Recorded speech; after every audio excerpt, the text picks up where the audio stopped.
Caleb Rourke hadn't cried since the day he buried his brothers in cracked summer earth. He hadn't asked for help, hadn't taken a hand, hadn't let a single soul close enough to matter. 12 years of silence. 12 years of keeping his distance like it was the only thing standing between the people he loved and an early grave. Then a woman drove iron stakes across his road and told him he didn't own the mountain he'd bled for his entire life, and everything he'd built his loneliness upon began to crack. If this story already has you leaning in, please subscribe to our channel and follow along until the very end, because this one is going to stay with you. And drop a comment telling us what city you're watching from. I want to see how far this story travels. The sun had been punishing Granite Hollow for 19 days without mercy. It wasn't the kind of heat that made people complain. It was the kind that made them go quiet. The kind that dried up arguments, dried up patience, dried up the creek south of town until nothing was left but cracked mud and the ghost of moving water. Horses stood at the empty troughs with their heads down. Children had stopped playing in the street before noon. The women who gathered at the public pump every morning now stood at it in silence, working the handle until their arms shook, watching mud spit from the pipe instead of water, and saying nothing because there was nothing left to say. Caleb Rourke rode into that silence like he always rode into everything, without announcement, without hesitation, and without any particular concern for what people thought of his arrival. He had left Rourke Ridge before 4 in the morning with 24 head of cattle that hadn't had a proper drink in 16 hours. His top hand, a lean, wind-burned man named Decker, rode beside him without speaking. They both knew what it meant when cattle moved that slow. They both knew the only answer was the spring above town, the one that had been feeding Rourke Ridge for 3 generations. Caleb didn't slow when he reached the edge of Granite Hollow. He turned his horse toward the mountain trail, the way a man turns toward something that belongs to him, without question and without apology. That was when he saw her. She was standing directly in the middle of the road, not beside it, not near it. In the center of it, with 3 iron survey stakes driven into the dry earth in a line across the trail entrance, and a brass instrument mounted on a wooden tripod behind her left shoulder. Her sleeves were rolled past her elbows. Her skirt was gray with trail dust from the knees down. Her hair was pinned back with what appeared to be a carpenter's pencil.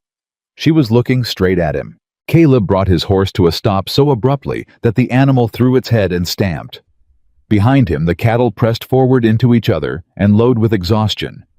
He looked at the stakes. He looked at the woman. He looked at the stakes again. "Move those," he said. "No," she said. Caleb had been spoken to in a lot of ways over 42 years. He had been threatened by men twice his size, argued with by lawyers, dismissed by bankers, and ignored by 3 different territorial officials. He was not accustomed to a single quiet syllable stopping him cold in his own county. "Ma'am." His voice was flat, controlled, the voice of a man trying to stay reasonable in circumstances that did not feel reasonable. "My cattle have gone 16 hours without water, and 50 families in this town have gone 6 days with almost none." She didn't raise her voice. She didn't move. "So I reckon we both have a problem. The spring is on my land. That," she said, "is exactly what we need to discuss." He dismounted. He was a large man, broad across the shoulders, several inches over 6 feet, built by decades of physical work in high-altitude weather, and when he walked toward her, most people took a step back without deciding to. She didn't step back. She reached beside her and lifted a rolled document from the leather case propped against the tripod. "My name is Eleanor Hearth," she said. "I am a surveyor, and according to this territorial map filed in Helena in 1873, the spring above this trail was legally designated as a public watershed before your family's land patent was issued." She held the map out to him. He didn't take it. "I've held that land for 12 years, he said. "Your family held it for longer than that. I'm not disputing your ranch boundaries, Mr. Rourke. I'm disputing your claim to the water source that sits inside them." She kept the map extended. "There is a difference." "The difference," Caleb said, "is that my cattle are dying right now, and your argument can wait. It has already waited 6 days. For the first time, something shifted in her voice. Not weakness, not pleading, Something harder than both the voice of someone who had been patient far beyond what patience deserved. 6 days since the town flume failed. 6 days of children carrying buckets 2 miles each way. 6 days of Beatrice Cole watching her vegetable crop die 1 row at a time. She lowered the map. I am not moving those stakes, Mr. Rourke. But I am willing to talk about a solution that keeps your cattle alive and doesn't leave 50 families begging. The street had gone completely silent around them. Caleb was aware of it without looking. He could feel the weight of the town watching him from doorways, and shade the way people watched something they couldn't stop and didn't want to miss. You drove stakes across my road, he said. I did. On my land. On public right-of-way, she said, which is a different thing. He studied her for a long moment. There was something about the steadiness of her that he did not know exactly what to do with. He had dealt with stubborn people before. He had dealt with educated people before. He had not often dealt with someone who was both and who looked at him like his size was a fact about the world rather than a warning. He was about to say something else, he hadn't decided what yet, when a rider came tearing around the south corner of Main Street so fast his horse nearly went down. Fire! The word came out ragged, stripped of everything except the terror behind it. It was Jimmy Holt's youngest boy, 14 years old, and white as chalk under the summer burn. Out on the dry river road. Wagon went over, lantern broke. Ms. Dawson and her girls are trapped and the grass is caught. The argument on the road ceased to exist. Caleb was back in the saddle before the boy finished the sentence. He looked at Nell Hart for exactly 1 second, and she was already pulling her survey chain free from the tripod case. I'm coming, she said. He didn't tell her not to. Go. The fire was moving faster than it had any right to. By the time Caleb reached the ravine, the overturned wagon was half hidden in brown smoke, and the grass on both sides of the road was burning in long, low tongues that rippled with the wind. Sarah Dawson was on her feet beside the wreckage screaming her daughters' names. Both girls, neither older than 8, were pinned under the wagon's collapsed side panel, not badly hurt, but unable to free themselves. Caleb went down the slope without hesitating. The ground was loose shale and dry soil that crumbled under his boots, and behind him, he heard someone else coming down fast, not recklessly, but moving with a kind of deliberate speed that said the person knew exactly where they were putting their feet. He didn't look back. He got his hands under the side panel and lifted. It was heavier than it looked.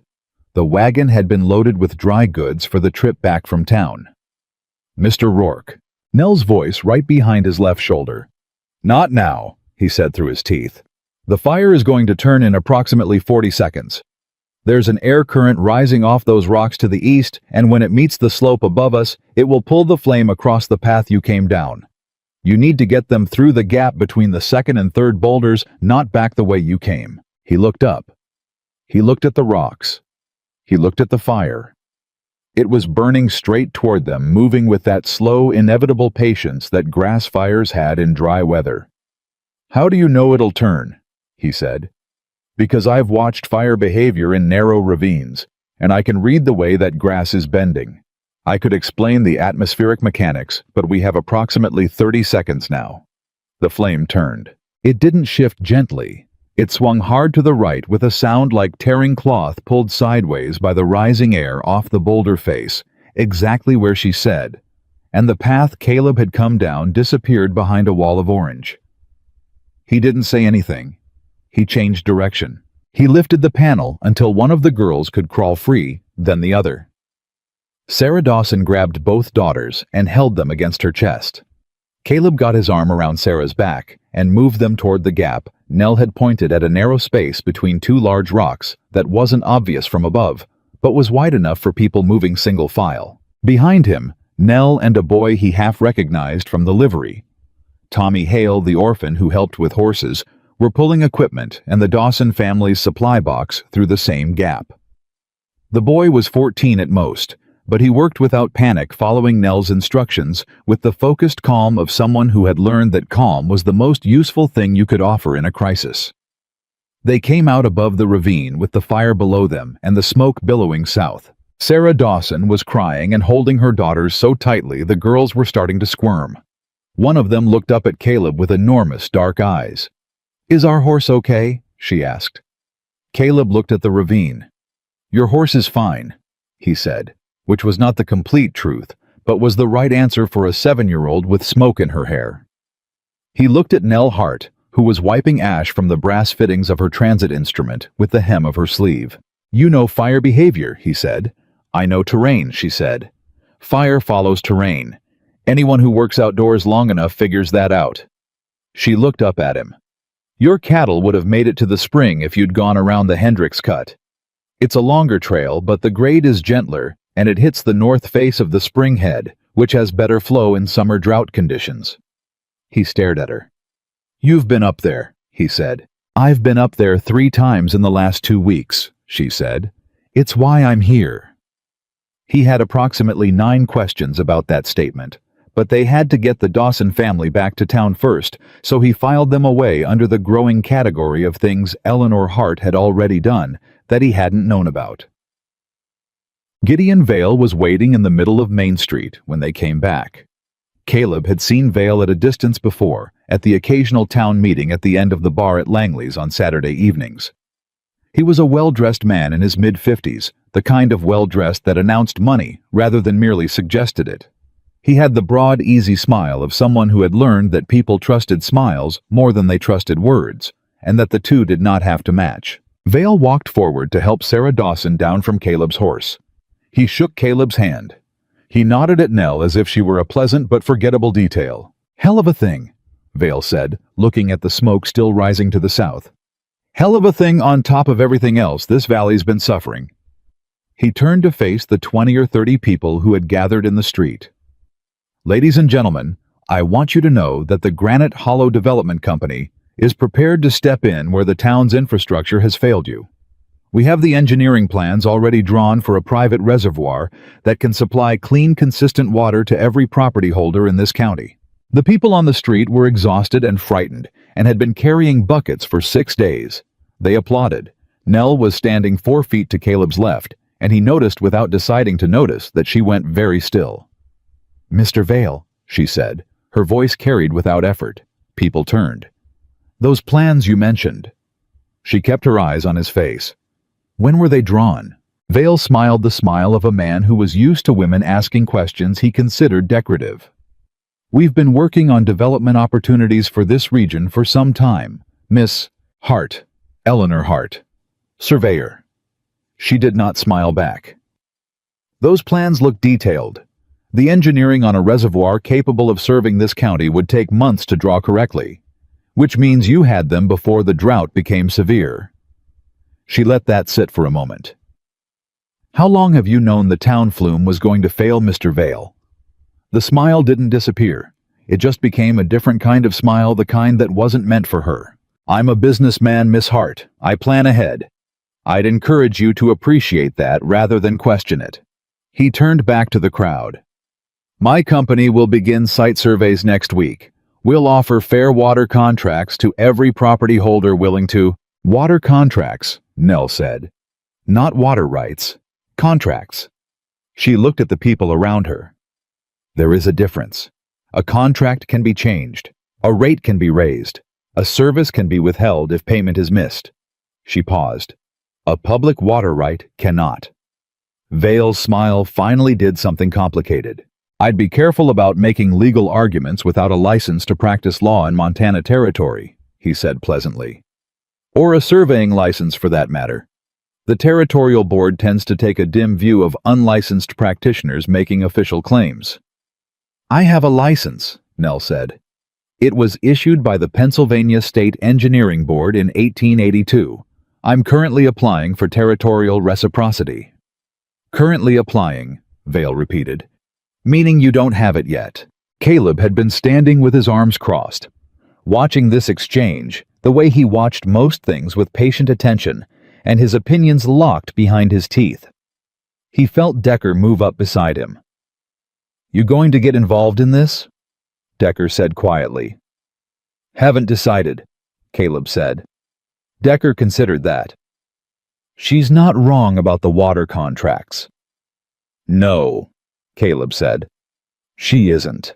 But he also wasn't ready to tell a woman he'd met 40 minutes ago that she was right about something that concerned land his family had held for 3 decades.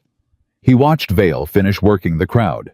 Reassurances, handshakes, a well-placed joke that made 2 of the older ranchers laugh, and felt a particular kind of uncomfortable that had nothing to do with the heat. Vale caught his eye as he was leaving. "Caleb," he said. The first name was deliberate, the easy familiarity of a man reminding you he thought of you as a peer. Don't let an outside agitator complicate what's a straightforward situation. Get your cattle to the spring. That's what matters right now. He walked away without waiting for an answer. Caleb looked at Nell. "I'm not calling your maps fraudulent," he said. "And I'm not saying you're right. You want access to examine the spring, you come to me first.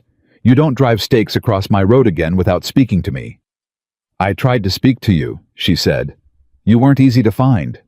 Try harder next time."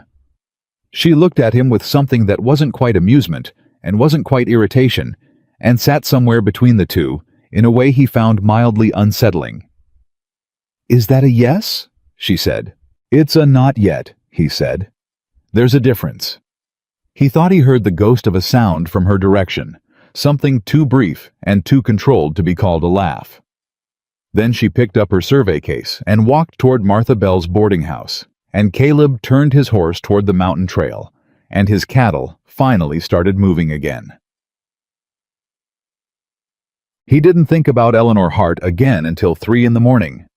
He was awake because Decker had come to the cabin door and knocked twice the signal they used when something was wrong enough to need his attention, but not wrong enough to require running. "Somebody was in the Hart woman's room at the boarding house," Decker said. "Martha Bell found her downstairs in the kitchen. Papers scattered everywhere. Miss Hart wouldn't let Martha send for the sheriff. She was—" He paused. "She was real quiet about it. That particular kind of quiet." Caleb understood what kind of quiet that was. Anything taken. "She says 1 page from a field journal. Her father's original survey notes.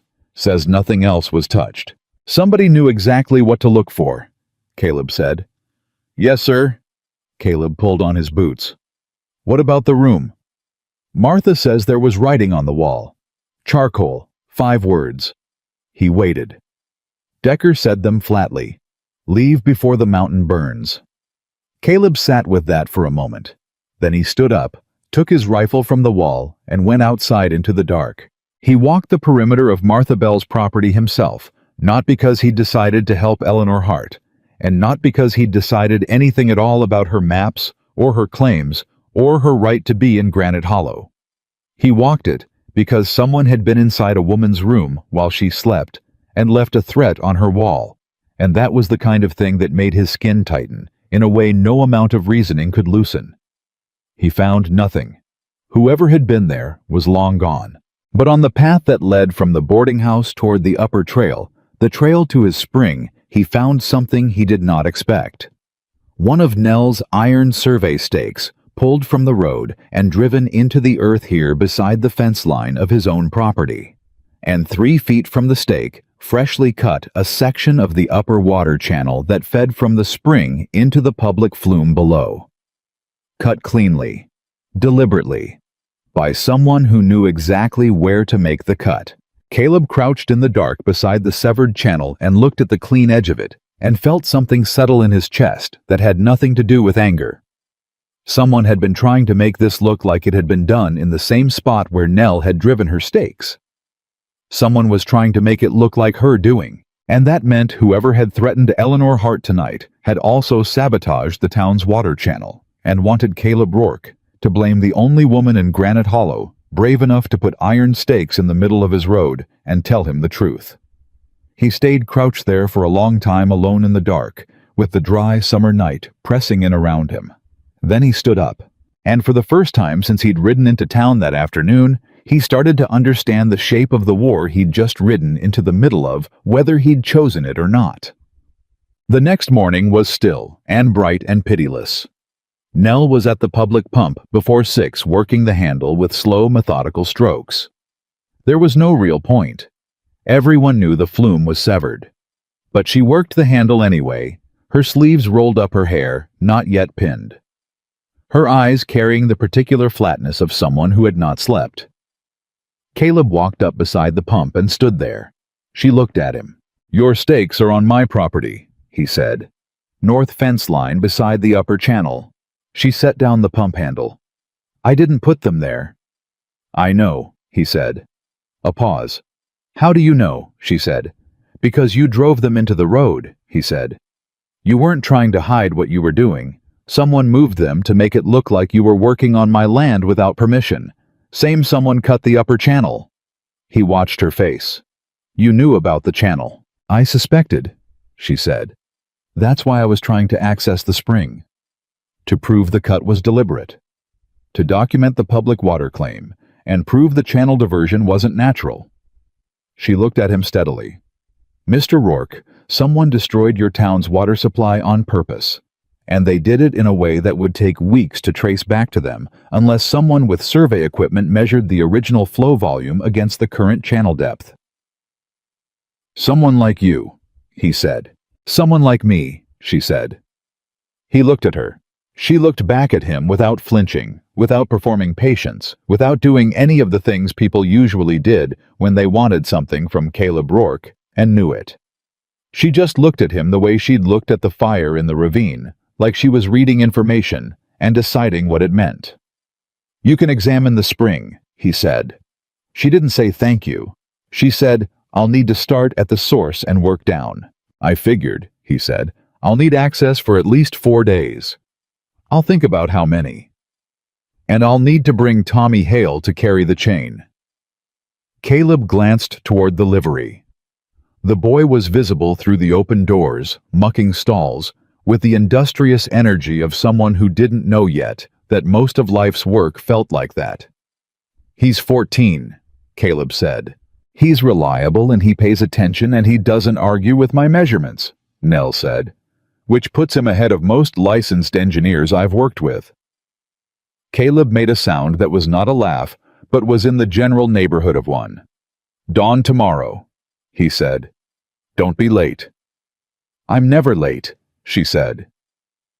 He turned to leave, then stopped. "Miss Hart." He didn't look back at her. "The message on your wall. Leave before the mountain burns." Whoever wrote it wasn't using a figure of speech. He felt more than heard her go still behind him. "I know," she said quietly. "Then you understand that walking up that mountain tomorrow with a survey chain and a 14-year-old boy is not a small risk." "Yes," she said. "I understand that." A pause. "That doesn't change anything," she said. He nodded once to himself, to the morning air, to whatever part of him had already known she was going to say exactly that. "No," he said. "I reckon it doesn't." And he walked away through the dry morning heat, already calculating the route they'd take tomorrow, already thinking about the places on the upper trail where the terrain gave cover and the places where it didn't. He told himself he was thinking about his cattle.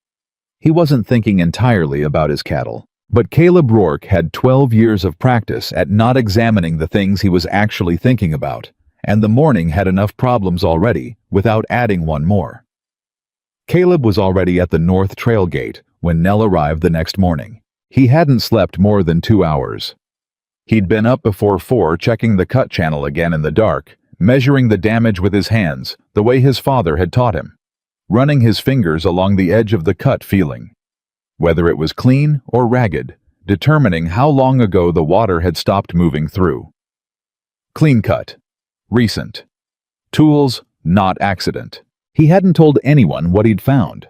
Not Decker, not Sheriff Collins, who owed his ranch debt to Gideon Vale, and whose loyalty had a price tag Caleb had always known about and never said out loud until now. Tommy Hale arrived 3 minutes after Nell, half running, carrying the survey chain coiled over one shoulder and a battered canteen over the other. He skidded to a stop when he saw Caleb and pulled his hat off his head with the automatic deference of a boy who'd learned early that large men with quiet eyes were not to be kept waiting. "Mr. Rourke," he said breathlessly. "Tommy." Caleb looked at the chain. "You know how to use that?" "Miss Hart taught me," Tommy said. "I'm real accurate." "He is." Nell said, adjusting the strap of her equipment case. She didn't look at Caleb while she said it, which he noticed. He has better spatial reasoning than most engineers I've worked alongside. Tommy stood approximately 2 inches taller at that. Caleb unlatched the gate. We go single file above the second switchback. You stay inside the tree line where I put you. You don't argue with my trail decisions the same way I don't argue with your measurements. Nell looked at him then. That sounds like a negotiated agreement. It is, he said. Then I accept it. He opened the gate and led them up. The first hour was hard work and thin conversation. The trail climbed fast above Granite Hollow, cutting through dry grass and loose rock that shifted underfoot, and the heat came early and came hard the way it did at altitude in July. Caleb set a pace that was faster than comfortable, but slower than reckless, and Nell matched it without complaint, which he filed away without comment. Tommy talked. Not nervously, observationally. He pointed out a hawk's nest in the granite outcropping above the second switchback. He identified which side of the trail held the old wagon ruts from the original settlement period. He told Nell unprompted that he'd found the remains of what looked like stone survey markers buried under brush about a quarter-mile east of the spring head, and that he'd been meaning to show somebody but hadn't known who to tell. Caleb stopped walking. Say that again, he said. Tommy blinked. The stone markers. I found them maybe 3 weeks ago, when I was up here looking for a mare that got through the upper fence. They're old, real old, carved different from the property stakes I've seen. Nell and Caleb looked at each other. Show me, Nell said. Tommy took them off the main trail east through a tangle of scrub pine, and there they were 4 flat stones set in a rough line, each one engraved with markings Caleb had never seen on any boundary stake his father had shown him. Nell crouched beside the nearest one and ran her thumb across the carved surface. These are watershed markers, she said quietly. Pre-settlement. These were placed before the land patents were issued to indicate a protected water corridor. She looked up at Caleb. These predate your family's claim, Mr. Rourke. Caleb crouched beside her. He looked at the markers for a long time. He thought about his father, about the way his father had walked this mountain like a man who had earned every inch of it through suffering, which was true. About the way his father had talked about the spring, ours always ours built this family on that water, which Caleb had never questioned, because there had never been a reason to. My father wasn't a dishonest man, he said. It came out more carefully than he intended. I don't think he was, Nell said. She wasn't looking at him with pity. She was looking at him with the directness of someone who had decided the truth was more respectful than softening. I think someone filed a land patent with incomplete information, and your father built his life on the result of that without knowing what had been excluded. That's different from lying. Not by much, Caleb said. By everything, she said. Intent is the difference between a mistake and a crime. He stood up. He looked at the markers. He looked at the trail ahead toward the spring. Document them, he said. All 4. She was already measuring. They reached the spring head by mid-morning, and Nell worked with the focused intensity of someone who had been waiting a long time to do exactly this. She took measurements at the source measured flow volume, documented the elevation, traced the original channel path with the survey chain, while Tommy marked distances and called numbers back to her that she recorded in her field notebook with short, precise strokes. Caleb watched, not because he was guarding the spring, or not only because of that. He watched because she was doing something he didn't know how to do, and Caleb Rourke had always believed that watching someone do something they were genuinely good at was one of the least wasteful things a person could do with their time. Around noon, she looked up from the notebook and caught him watching. You're not bored, she said. No, he said. Most men get bored watching survey work. Most men don't understand what they're looking at, he said. She held that for a moment. Can I ask you something? You've been asking me things since yesterday morning. This one is different. She set down the notebook. The drought. Your brothers. She said it evenly, not gently, but not without care. Decker told Tommy, and Tommy told me this morning on the trail. I wanted you to know I know before I asked. Caleb went still. Not the stillness of offense, the stillness of someone who had just had a door opened that they kept locked from the inside and wasn't sure yet whether to close it again. "What's the question?" he said. "Is that why you haven't diverted any of the spring flow to the town channel? Because the last time you tried to manage water during a drought, it went wrong." The silence between them was long enough that a hawk crossed the sky above them twice before he answered. "That's one reason," he said. "What's the other?" "Because nobody asked me," he said. They assumed. Vale offered contracts. Collins looked the other way.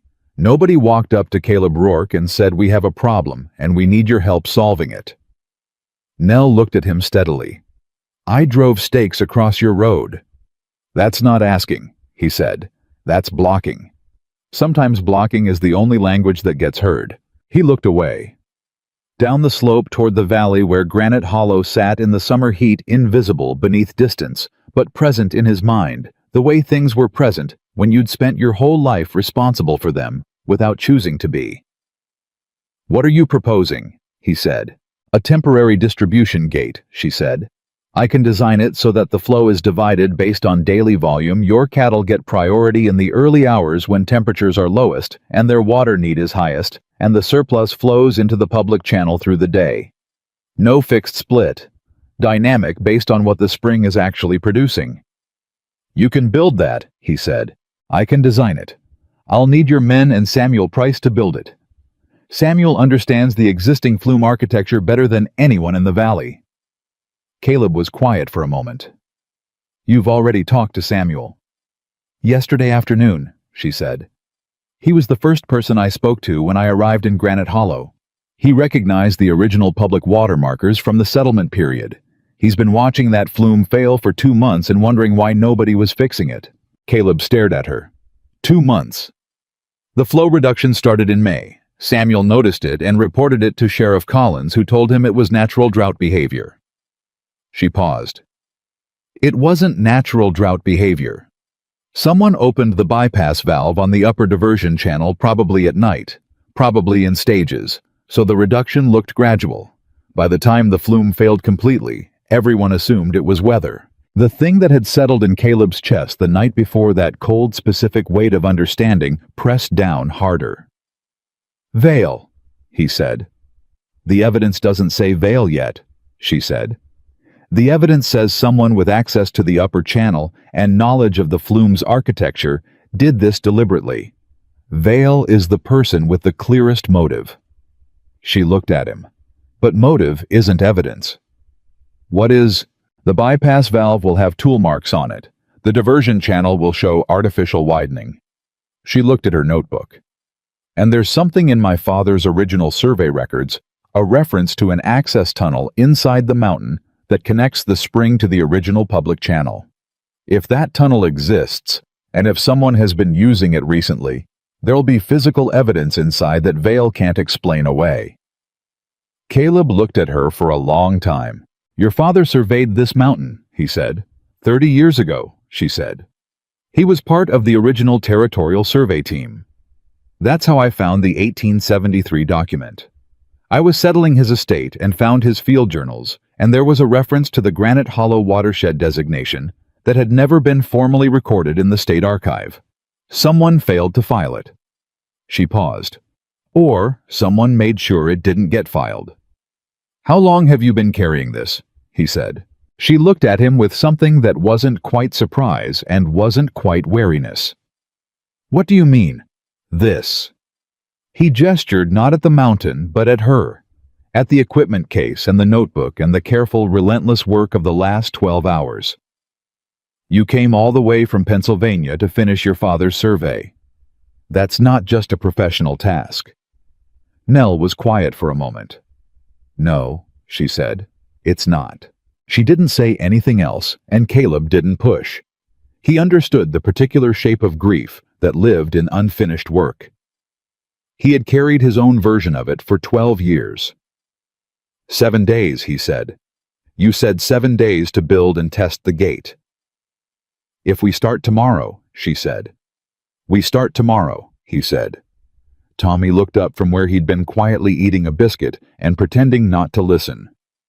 Does that mean I get to keep helping? Yes, Nell and Caleb said at the same time. They looked at each other. A beat. Don't make it strange, Caleb said, and turned back toward the trail. He heard it that time, quiet and brief and real. Eleanor Hart, laughing. He kept walking, but something in his chest shifted a fraction of an inch, in a direction he hadn't expected. The next 4 days were the hardest work Caleb had done in years, and he had done a great deal of hard work. He taught Nell cloud reading at 5 in the morning, the specific color of the eastern sky over the ridge that meant afternoon thunderstorm. The way the cattle moved before pressure changed the signs of flash flood risk on the upper drainage. She absorbed it without note-taking, which surprised him, until he realized she was filing it the same way she filed measurements, organizing it against what she already knew about terrain and weather pattern. She taught him the transit instrument on the second afternoon. He expected to feel clumsy with it. He was precise with his hands, but instruments required calibration, patience, fine adjustment, the willingness to sit with something until it told you the truth instead of demanding the truth from it. He was better at it than he thought he would be. You have surveyor's eyes, she told him. What does that mean? You see distance accurately, she said. Most people don't. They feel distance, which is different. You actually see it. He looked through the eyepiece. The ridge came into focus with clean, uncomplicated clarity. My father taught me, he said. He used to make us, me and my brothers, identify things on the far ridge and estimate the distance before riding to check. Made it a game. He hadn't said the word brothers out loud without bracing for it in a long time. It came out differently than it usually did, still weighted, but not loaded the same way. Nell said nothing. She handed him the elevation notebook. He recorded the measurement. They worked well together. That was the thing nobody would have predicted, and that Caleb couldn't quite account for. They argued consistently about the gate design, about the slope angle of the distribution channel, about whether the cattle needed access to the upper pool in the afternoons, but the arguments were productive. She changed his mind about the channel slope. He changed her mind about afternoon cattle access. They reached conclusions neither of them would have arrived at alone, and Caleb, who had always managed his ranch by his own judgment, because he'd never trusted anyone else's enough, found that disorienting in a way that wasn't entirely unpleasant. On the 4th day, they finished the temporary water gate. The construction had taken Samuel Price and 3 of Caleb's ranch hands working beside Nell's engineering and Caleb's knowledge of the mountain's water behavior. Tommy ran messages between the site and town, updated Martha Bell on progress, and somehow also found time to accurately identify 3 more buried watershed markers that Nell documented in the field notebook. When they opened the gate, water moved through the public channel for the first time in 8 days. The sound of it reached town before the water did. Caleb heard the reaction, distant, ragged, genuinely relieved from the gate platform, where he and Nell stood watching the flow settle into the channel. It's working, Tommy said from below, with the satisfaction of someone who had personally carried a survey chain for 4 days and felt entitled to some proportion of the credit. It's working, Nell confirmed. She was watching the flow rate with the focused attention of someone who already knew what questions to ask when things worked. We'll need to monitor the volume through the first 24 hours before I'm confident in the dynamic adjustment. Caleb looked at the flow. He looked at the gate they'd built. He looked at the measurement markers Nell had set in the channel walls so the adjustment could be made by anyone who could read the scale. You designed this so anyone in town could manage it, he said. She looked at him. Yes. Not just you. Not just me. That's the point, she said. A public water system managed by the people who depend on it.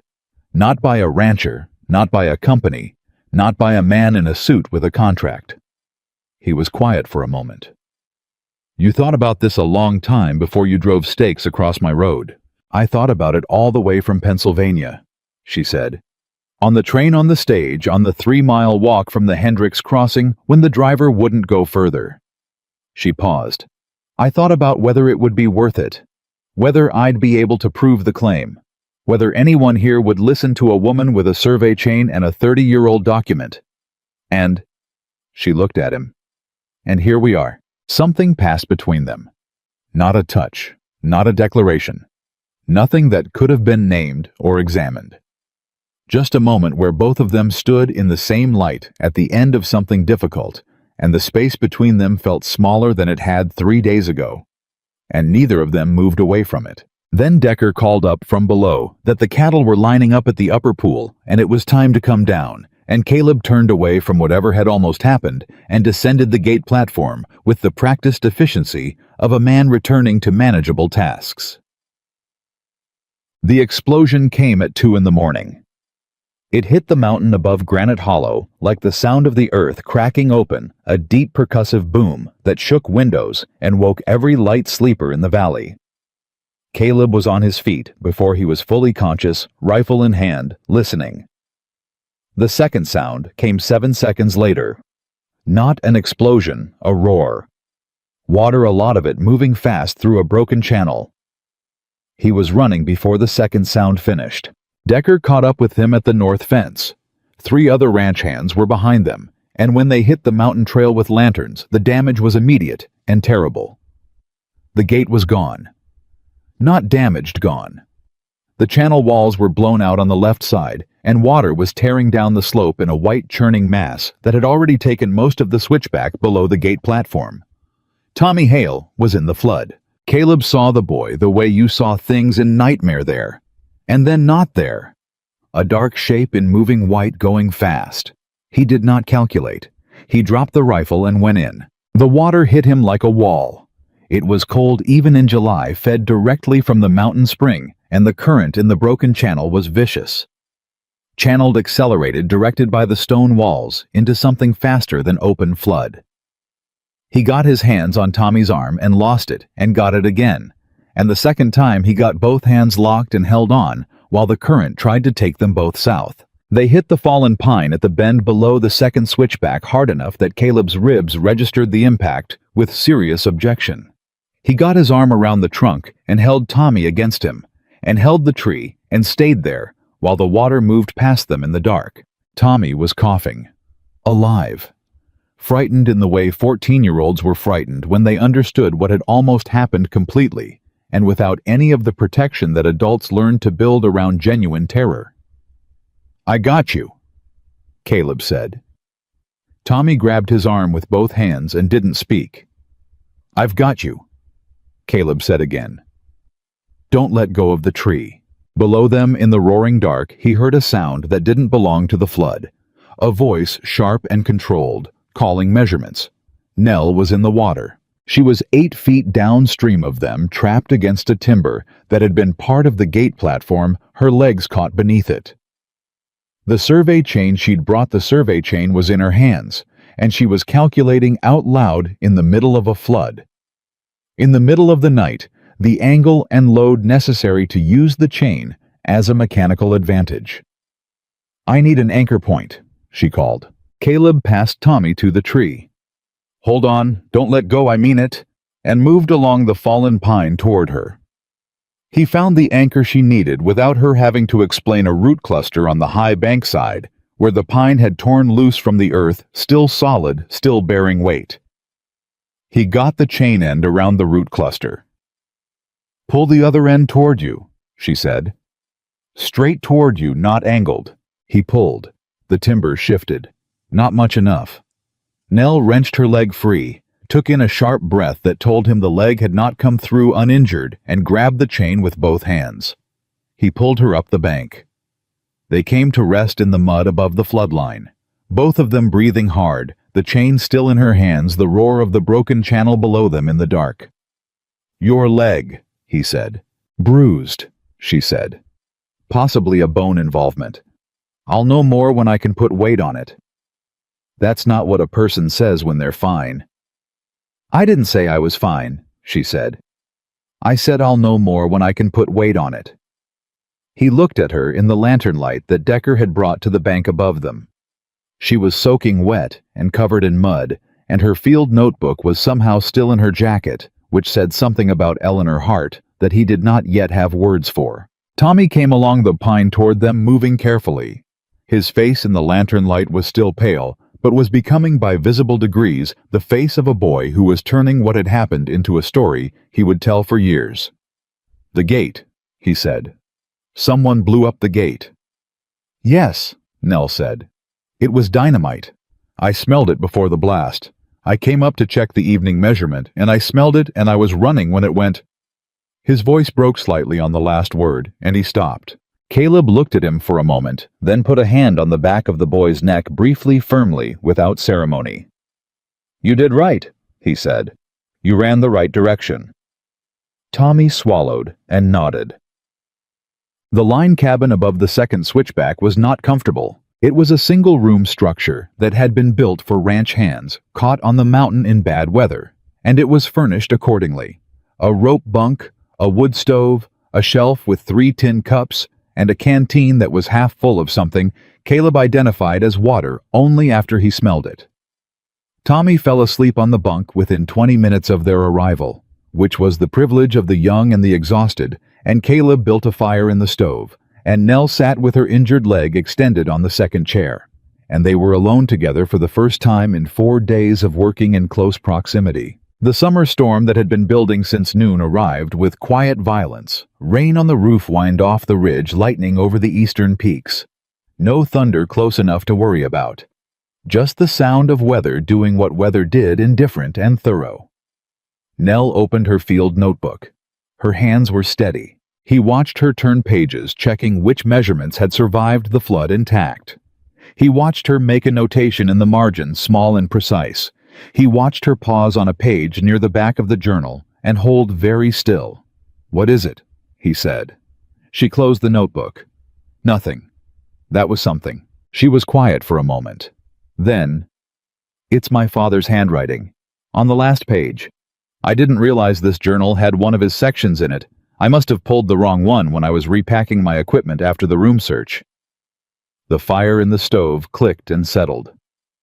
"Tell me about him," Caleb said. She looked up. Whatever she'd expected him to say, it wasn't that. "You don't have to," he said. "But you spent 4 days listening to me talk about cattle water ratios. I can sit with something harder than that." Nell looked at the fire for a moment. "He was the best surveyor I ever knew," she said, "and a decent man. He taught me everything that couldn't be learned from a textbook: how to read land, how to listen to terrain, how to stay calm when the measurements told you something you didn't want to hear." She paused. "When he died, his business partner, a man named Greer, filed all of their joint work under his name only, presented it to the engineering board as his own. By the time I contested it, Greer had 3 board members and a lawyer, and I had my father's journals, which are not legally binding because they're a dead man's handwriting." She said it without bitterness. Not because she didn't feel it. Caleb could see that she did, but because she'd carried it long enough to know how to hold it without letting it spill. "I came west because the territorial board doesn't have Greer's connections, and because my father's notes deserve to be completed under someone's real name." "Yours," Caleb said. "Mine," she said. He looked at the fire. "My brothers were named Daniel and Robert. Daniel was 23. Robert was 19. He said it like he was reading from something measured and careful. "We were driving cattle south during the 77 drought because I'd made the call to hold the herd on the North Range 2 weeks past when we should have moved. I thought the weather would break. It didn't. When we started south, Daniel's horse threw him in the first canyon heat-sick animal crack terrain. He hit wrong. Robert went back for him. He stopped. I ordered them to keep moving. I knew if we stopped, the whole herd would go down. I told them to keep moving, and I kept riding, and they came back for each other." The fire clicked. "Found them the next morning." Nell was very still. "They went back for each other," she said quietly. "Not because you ordered them to, because they were brothers." "Because I put them in a position where there was no good choice," he said. "You put them in a position the drought created," she said. "You made the best call you had. The drought made it the wrong one." She looked at him. "You've been carrying that like it was a decision you made. It wasn't a decision. It was a drought." "There's not much difference," he said, "from where I was standing." "Caleb!" It was the first time she'd used his name. Just his first name, without the Mr. Rourke that she'd been using like a formal barrier between professional interaction and anything that might require more from her. He registered it with the part of him that registered everything she did, which was more of him than he was comfortable admitting. You kept your cattle alive. You survived. You built a ranch on a mountain in drought country, and you've been feeding injured ranch hands and mending widows' fences, and staying alive long enough to stand in a flooded channel at 2 a.m. to pull a 14-year-old boy out of water that could have killed you both. She paused. Your brothers didn't die because you failed them. They died because the land gave you a choice, with no merciful answer.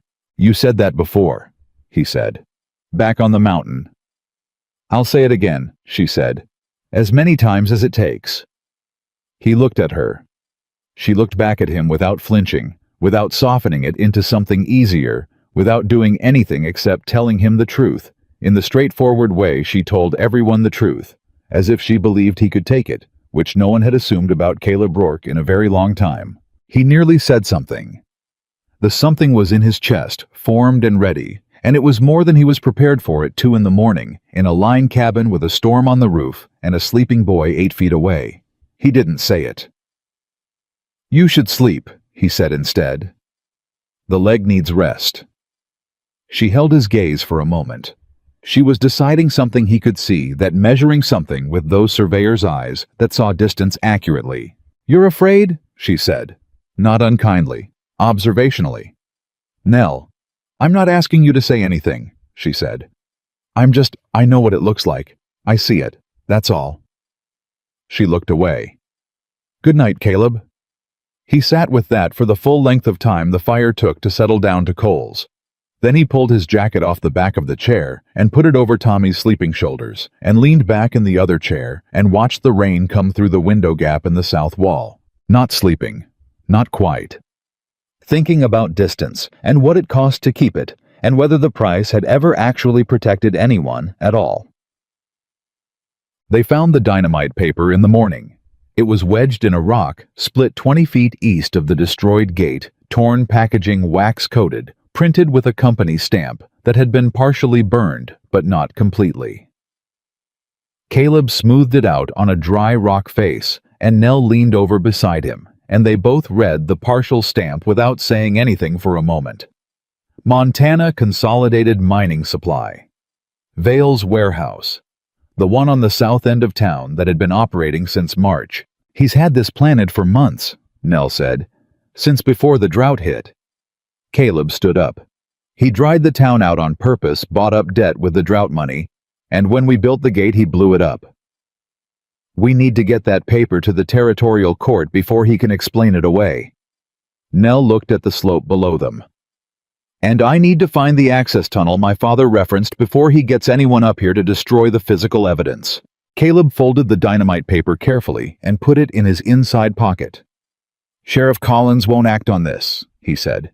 No, she agreed. He won't. The circuit judge comes through Granite Hollow in 6 weeks. 6 weeks is too long, she said. Vale will have moved everything by then.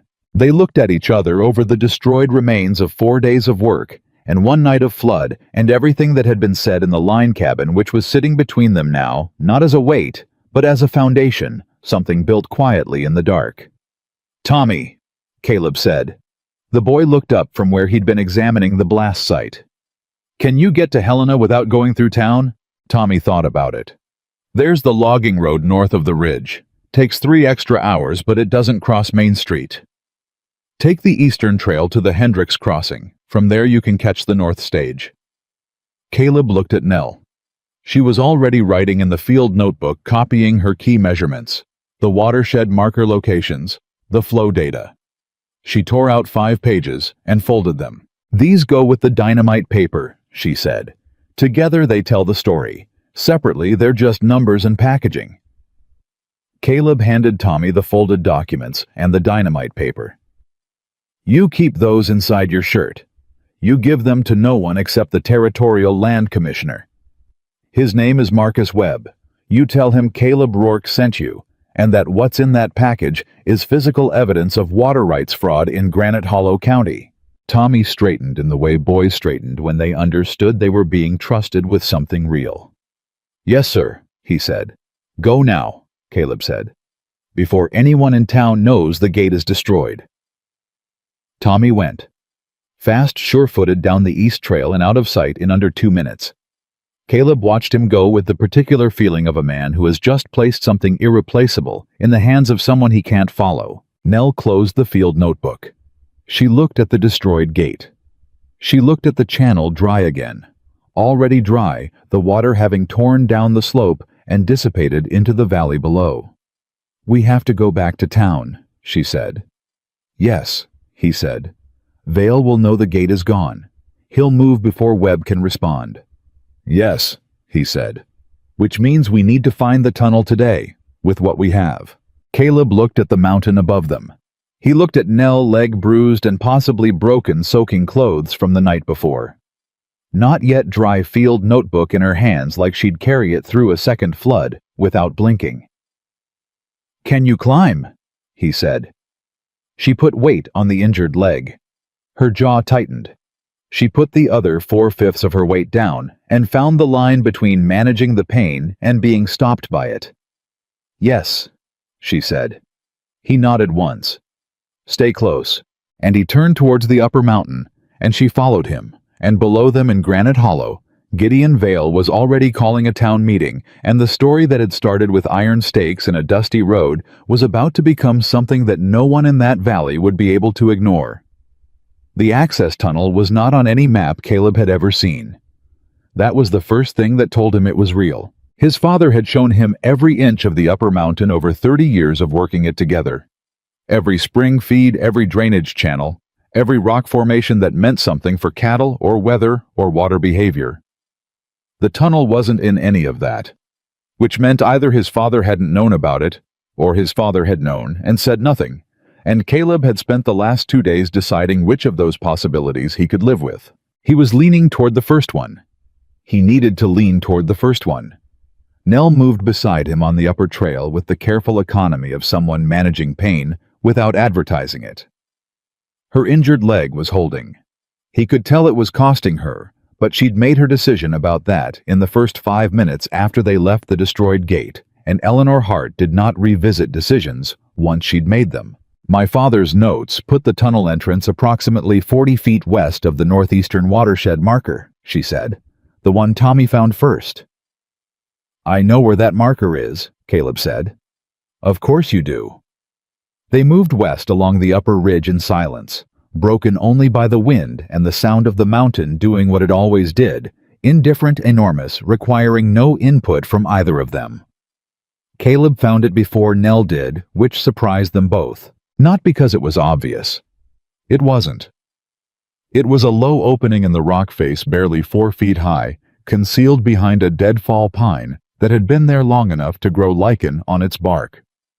What Caleb noticed was the ground in front of it, boot prints recent pressed into the thin soil with the weight of men who had been carrying something heavy. He held up his hand. Nell stopped. They both stood still and listened. Nothing from inside the tunnel. Wind above. Distant cattle sound from the lower pasture. "How recent?" Nell said quietly. 2 days. Maybe less." He crouched and looked at the nearest print. "More than one man. Heavy load going in, lighter coming out." "They've been removing things," she said, "or placing them." He looked at her. "Blasting supplies." She went still.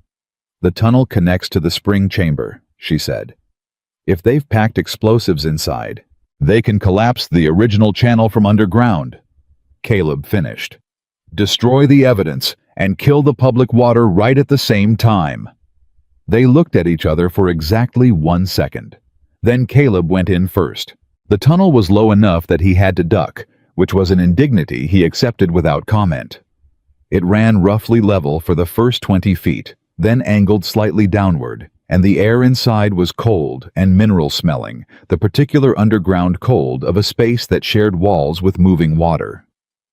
Nell followed close behind him, one hand on the tunnel wall for balance, the other holding the small oil lantern she'd pulled from the equipment case, with the preparedness of someone who had learned that underground survey work happened with or without good lighting. The lantern threw orange light against carved stone walls, and what the light showed stopped Caleb in his tracks. The territorial markers were everywhere. Not four, not a line of boundary stones. The walls of the tunnel were engraved with a complete survey record measurements, elevations, water volume calculations, the kind of detailed documentary record that would have taken a skilled surveyor months to complete. And at the far end of the first chamber, carved directly into the stone above the original channel, opening a single designation in letters 3 inches high. Public Watershed, Granite Hollow, Settlement Territory of Montana, 1873. Nell made a sound beside him that wasn't quite a word. "This is it," she said. Her voice was barely above a whisper. "This is the complete record." He carved it into the stone because he knew someone would try to lose the paper version. She moved forward, touching the carved letters carefully with her fingers. "My father." He knew. Caleb watched her stand in front of 30-year-old proof of everything she'd crossed a continent to find, and he understood in the specific way. He understood things that didn't need to be said out loud, that this moment was larger than their argument about stakes in a road, larger than the gate they'd built, and the gate they'd lost, larger than anything that had happened in the last 6 days. "Nell," he said. "I need a minute," she said. He gave her the minute. He used it to examine the tunnel walls for blasting holes. He found them on the second wall. 3 of them freshly bored, packed with dark material that he didn't need to touch to identify. Whoever had placed them had known exactly where to put the charges, to bring down the chamber ceiling and bury the carved record under 30 feet of mountain. "They haven't been fused yet," he said. "How long do we have before they come back to fuse them?" she said. She was already copying the carved measurements into her notebook, moving fast, her handwriting getting smaller and more compressed as she worked faster. "I don't know," he said, "which means we move like we have 10 minutes. She nodded and kept writing. He moved to the channel opening at the far end of the chamber. The original channel was partially blocked debris. Deliberate placement of rock fill, but the water was still moving underneath it, dark and cold and present. He cleared debris with his hands while Nell documented, and when the channel ran clear, the sound of it changed fuller, deeper, the sound of water that had been partially strangled beginning to breathe again. "The invoices," Nell said abruptly. He turned. She was pointing at a natural shelf in the rock wall barely visible above the lantern line. He reached up and brought down a folded stack of papers tied with cord, waterproofed with wax preserved, deliberately placed here by someone who had thought they were hiding them from the world, and hadn't accounted for a surveyor with a 30-year-old set of field notes.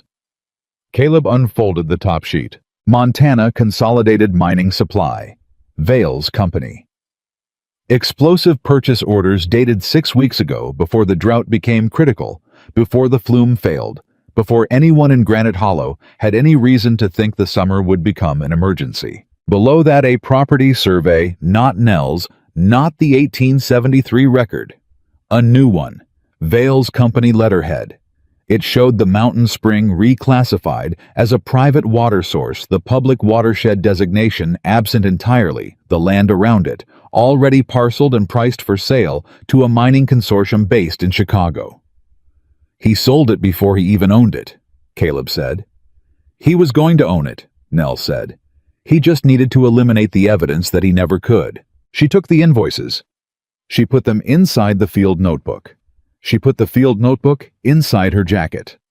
That was when they heard the voices. Male. Multiple.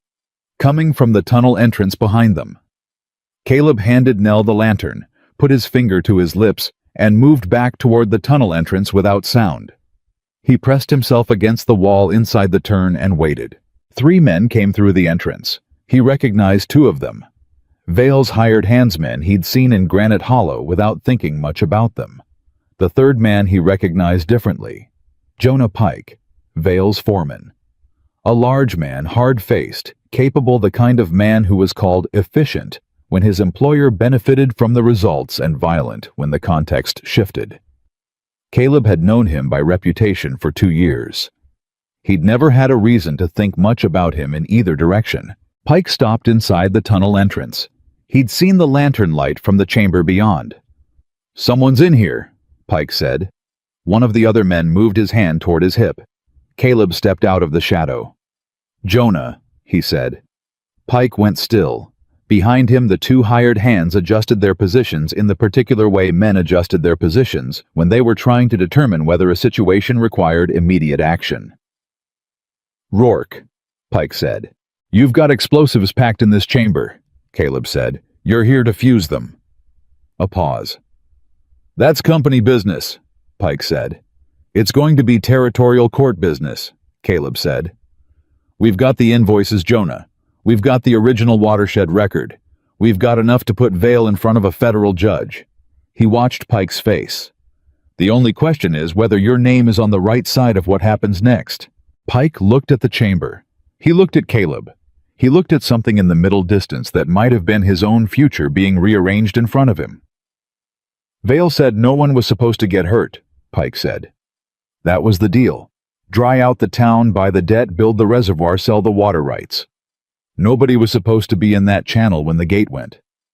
Children were downstream from that dynamite," Caleb said. Pike's jaw worked. "I didn't know that," he said. It came out rougher than he intended.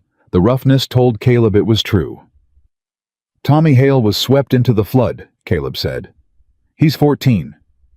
The hired man to Pike's left shifted his weight. Nell came out of the chamber holding the lantern. She looked at the three men with the same steady directness she'd used on Caleb when she put stakes across his road, and something about the fact that she was standing there at all calm, documented present, seemed to take the hired men off their angles. "Those explosive charges need to come out of this rock," she said to Pike. "Today. Before someone triggers them accidentally, or before your employer sends someone less conflicted than you to fuse them." She paused.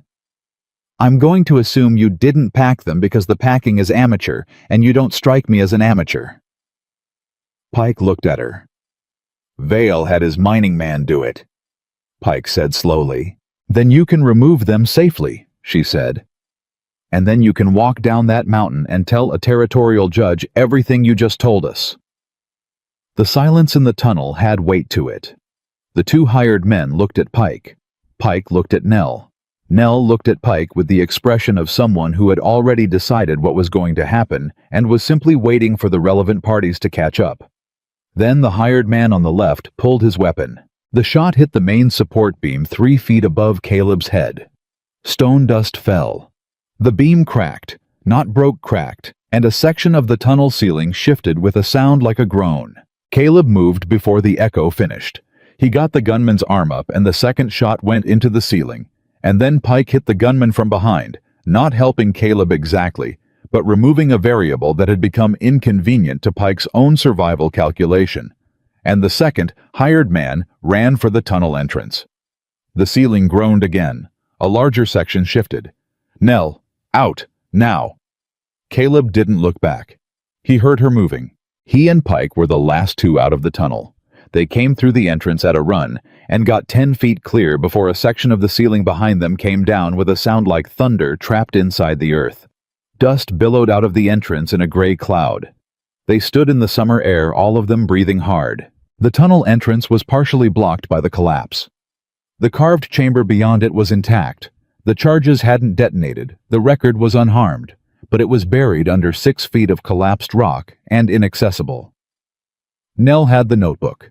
She had the invoices. She had the copied measurements. She was standing in the sunlight with dust in her hair and rock grit on her face, and her hand pressed against her ribs where she'd hit the tunnel wall coming out. Caleb crossed to her. "Ribs." "Bruised?" she said. "Same conclusion as the leg. I'll know more later." "You keep saying that." "Because it keeps being true."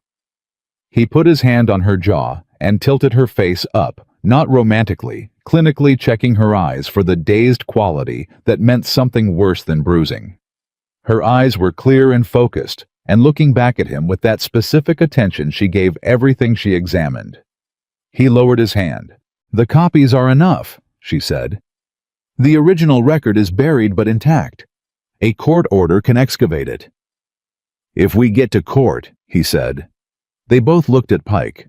Pike sat on a rock with his forearms on his knees, and the expression of a man who had made a wrong turn some time ago and had only just stopped moving in the wrong direction. The hired gunman was sitting 10 feet from him, wrist held at an angle that suggested it had been damaged in the struggle. The second man had not come back. "I'll testify," Pike said. It came out like a decision that had been forming for a while and had finally found its moment. Vale planned the diversion in February. I have dates and orders. I didn't know about the families downstream when the gate went. I want that on the record. Caleb looked at him for a long time. You should have walked away from him in February, he said. Yes, Pike said. I should have. That was all either of them said about it. They came down the mountain to find Granite Hollow on fire, not literally, not yet, but as Caleb and Nell and Pike came down the north trail toward the edge of town, the smell hit them before they saw the smoke-dry grass burning heated rock, the specific chemical edge of something more deliberate than campfire. Caleb stopped. East Ridge, he said. He could feel Nell go still beside him. He didn't look at her. He looked at the ridge at the smoke rising in 3 separate columns that were already merging in the summer wind. Controlled burns, she said quietly. For his reservoir site. He was going to burn the old markers on the eastern slope and claim the fire was natural. He didn't account for the wind, Caleb said. The wind was out of the northwest at 20 miles an hour and picking up. Caleb had felt it shift in the last hour of their descent and had registered it as weather, as the ordinary business of the mountain in summer.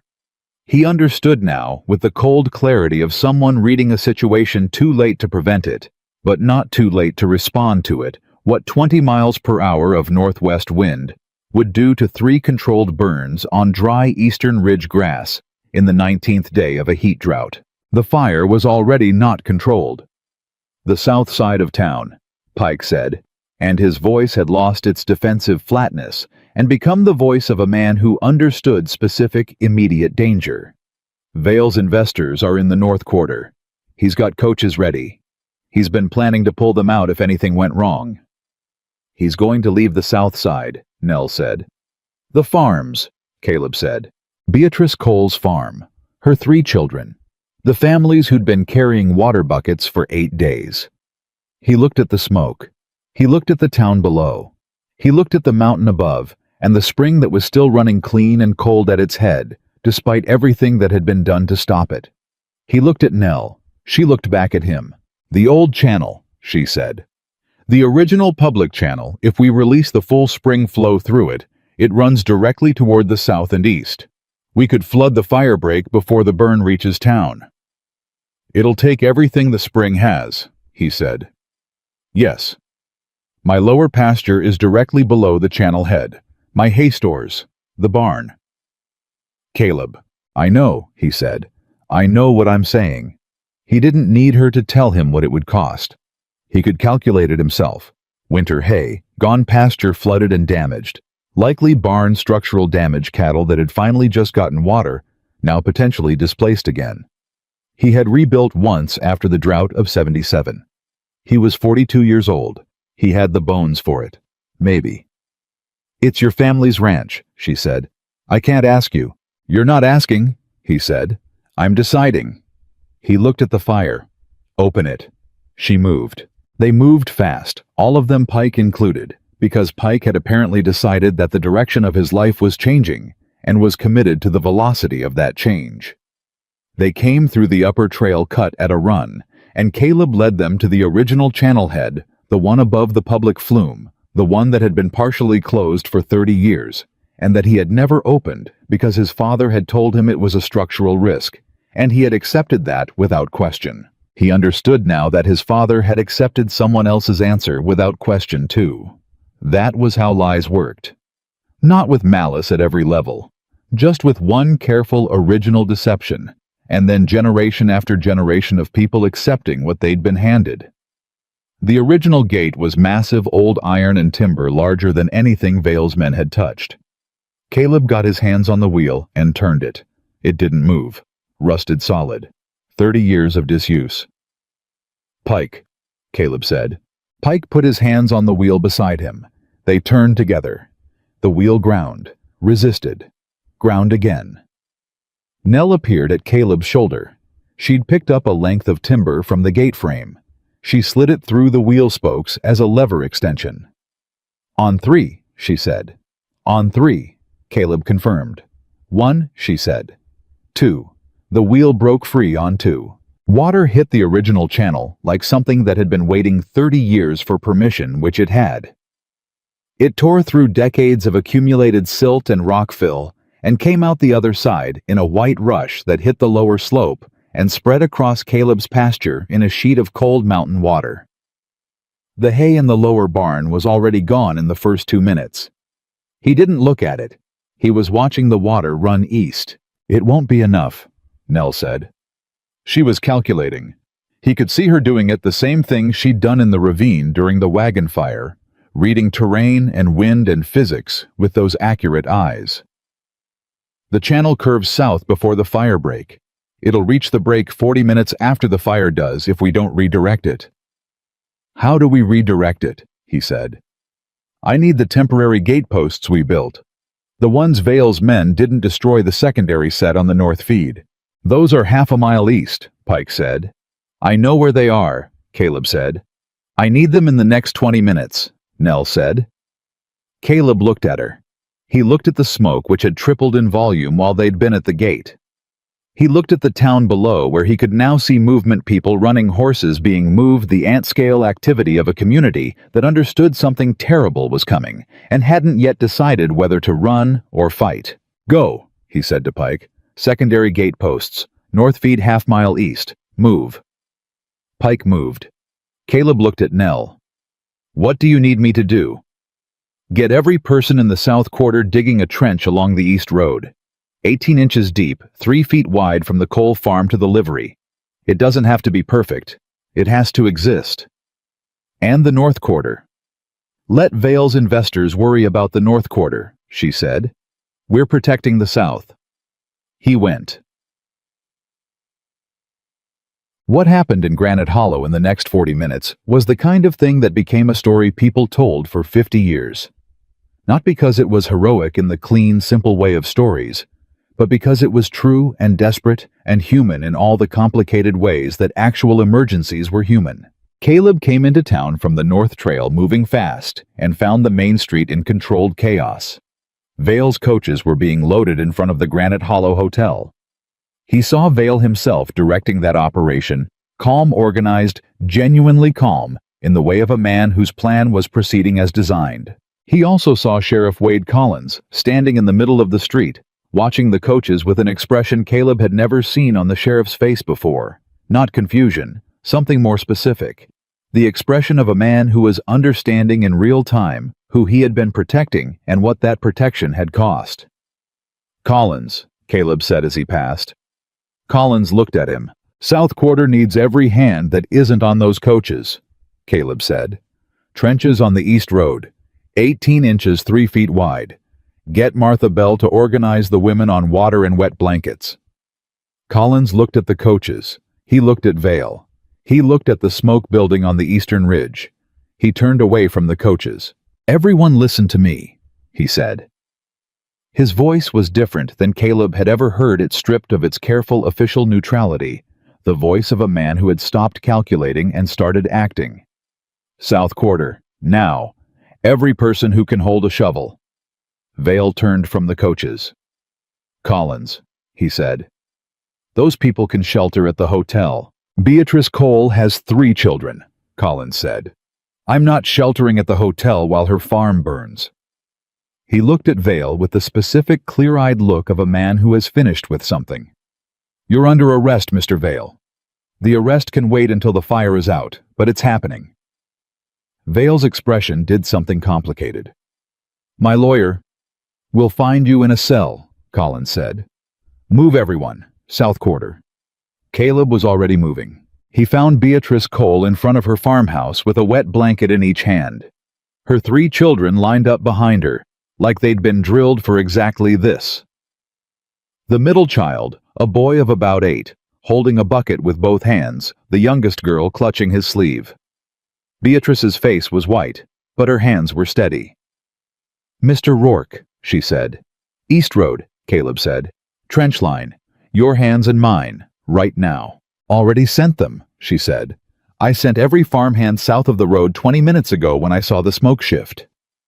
Caleb looked at her. "You started the trench," he said. "Somebody had to," she said. "Are you going to help, or are you going to stand there looking surprised?" He helped. Samuel Price appeared at the East Road with lumber tools and what appeared to be every piece of hardware from his carpentry workshop. He directed the trench line with the methodical authority of a man who had survived worse than this and knew exactly what mattered and in what order. He recognized Caleb immediately and handed him a spade without ceremony. "Miss Hart," Samuel said. "Coming," Caleb said. "She's redirecting the channel flow." Samuel nodded like this was a reasonable answer and turned back to the trench. The fire hit the ridge above the East Road 20 minutes after the trench line was complete. Caleb heard it before he saw it, a sound like continuous tearing, like something enormous being unmade quickly. And then the heat arrived, rolling ahead of the flame in a wave that hit every exposed surface at once. People flinched back from the East Road. Children screamed. A horse that had been tied to Beatrice's fence post tore free and ran south. Collins held the line. He stood at the trench and he held the line, and the people around him held it, because he did. Nell arrived at a dead run from the north, limping hard on the injured leg pike behind her, with 2 of the secondary gateposts. She went straight to Samuel. "Where does the channel water reach the road?" she said. Samuel pointed. Nell looked at the trench at the angle of the firebreak at the smoke above the ridge, and did the calculation Caleb had watched her do 3 times now, fast, accurate, certain. 30 feet north of where it's hitting now, she said. "We need a redirect gate at the north end of the trench to pull the flow east before it reaches the south corner." "I can build that," Samuel said. 20 minutes. "You have 12, she said. "Then you better help me," he said. She took the gatepost out of Pike's hands and helped him.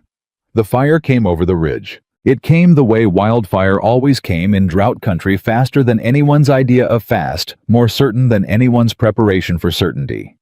It hit the dry grass east of the trench and ran along it looking for a gap.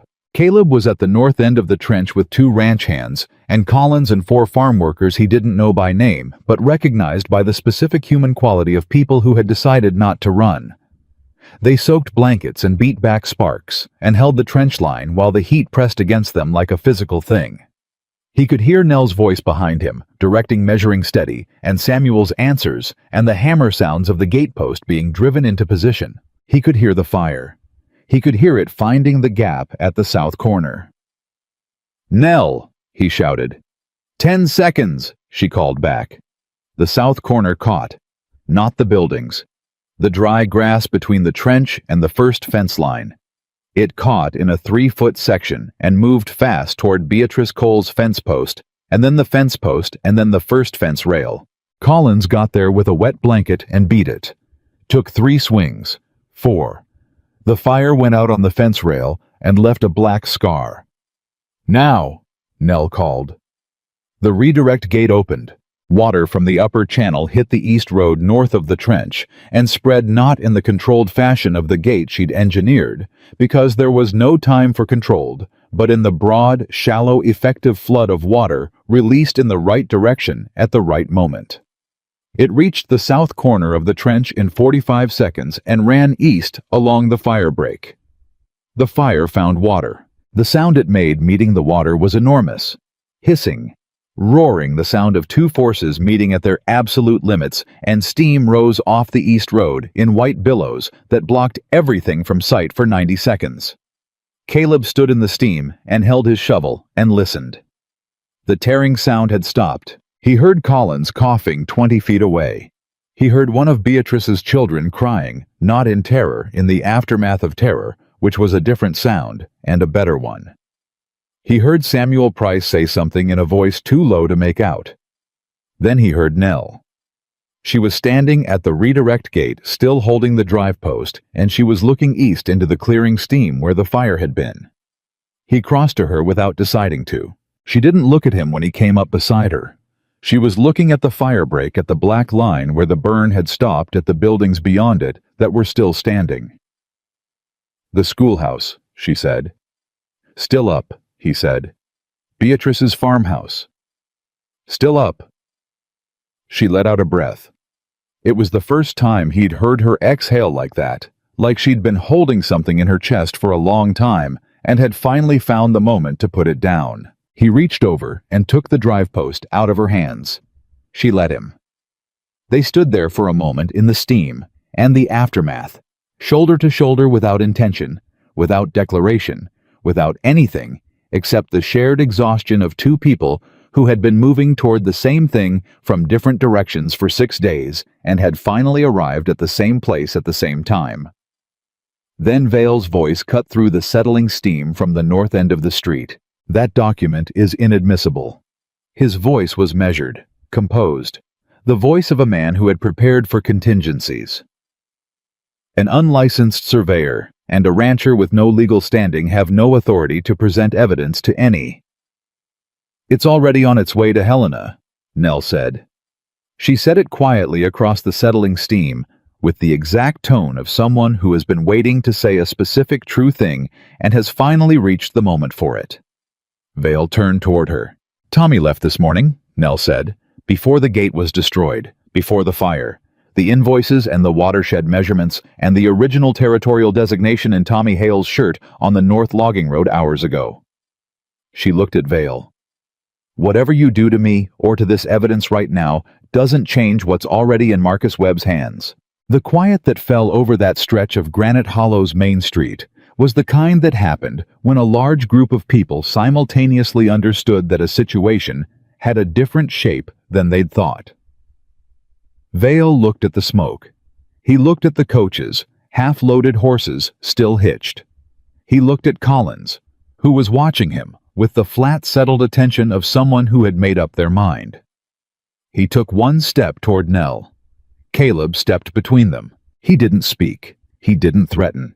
He simply stood between Gideon Vale and Eleanor Hart, the way he had stood in that channel with the floodwater moving, and Tommy Hale in his arms without calculation, without weighing the cost against the alternative.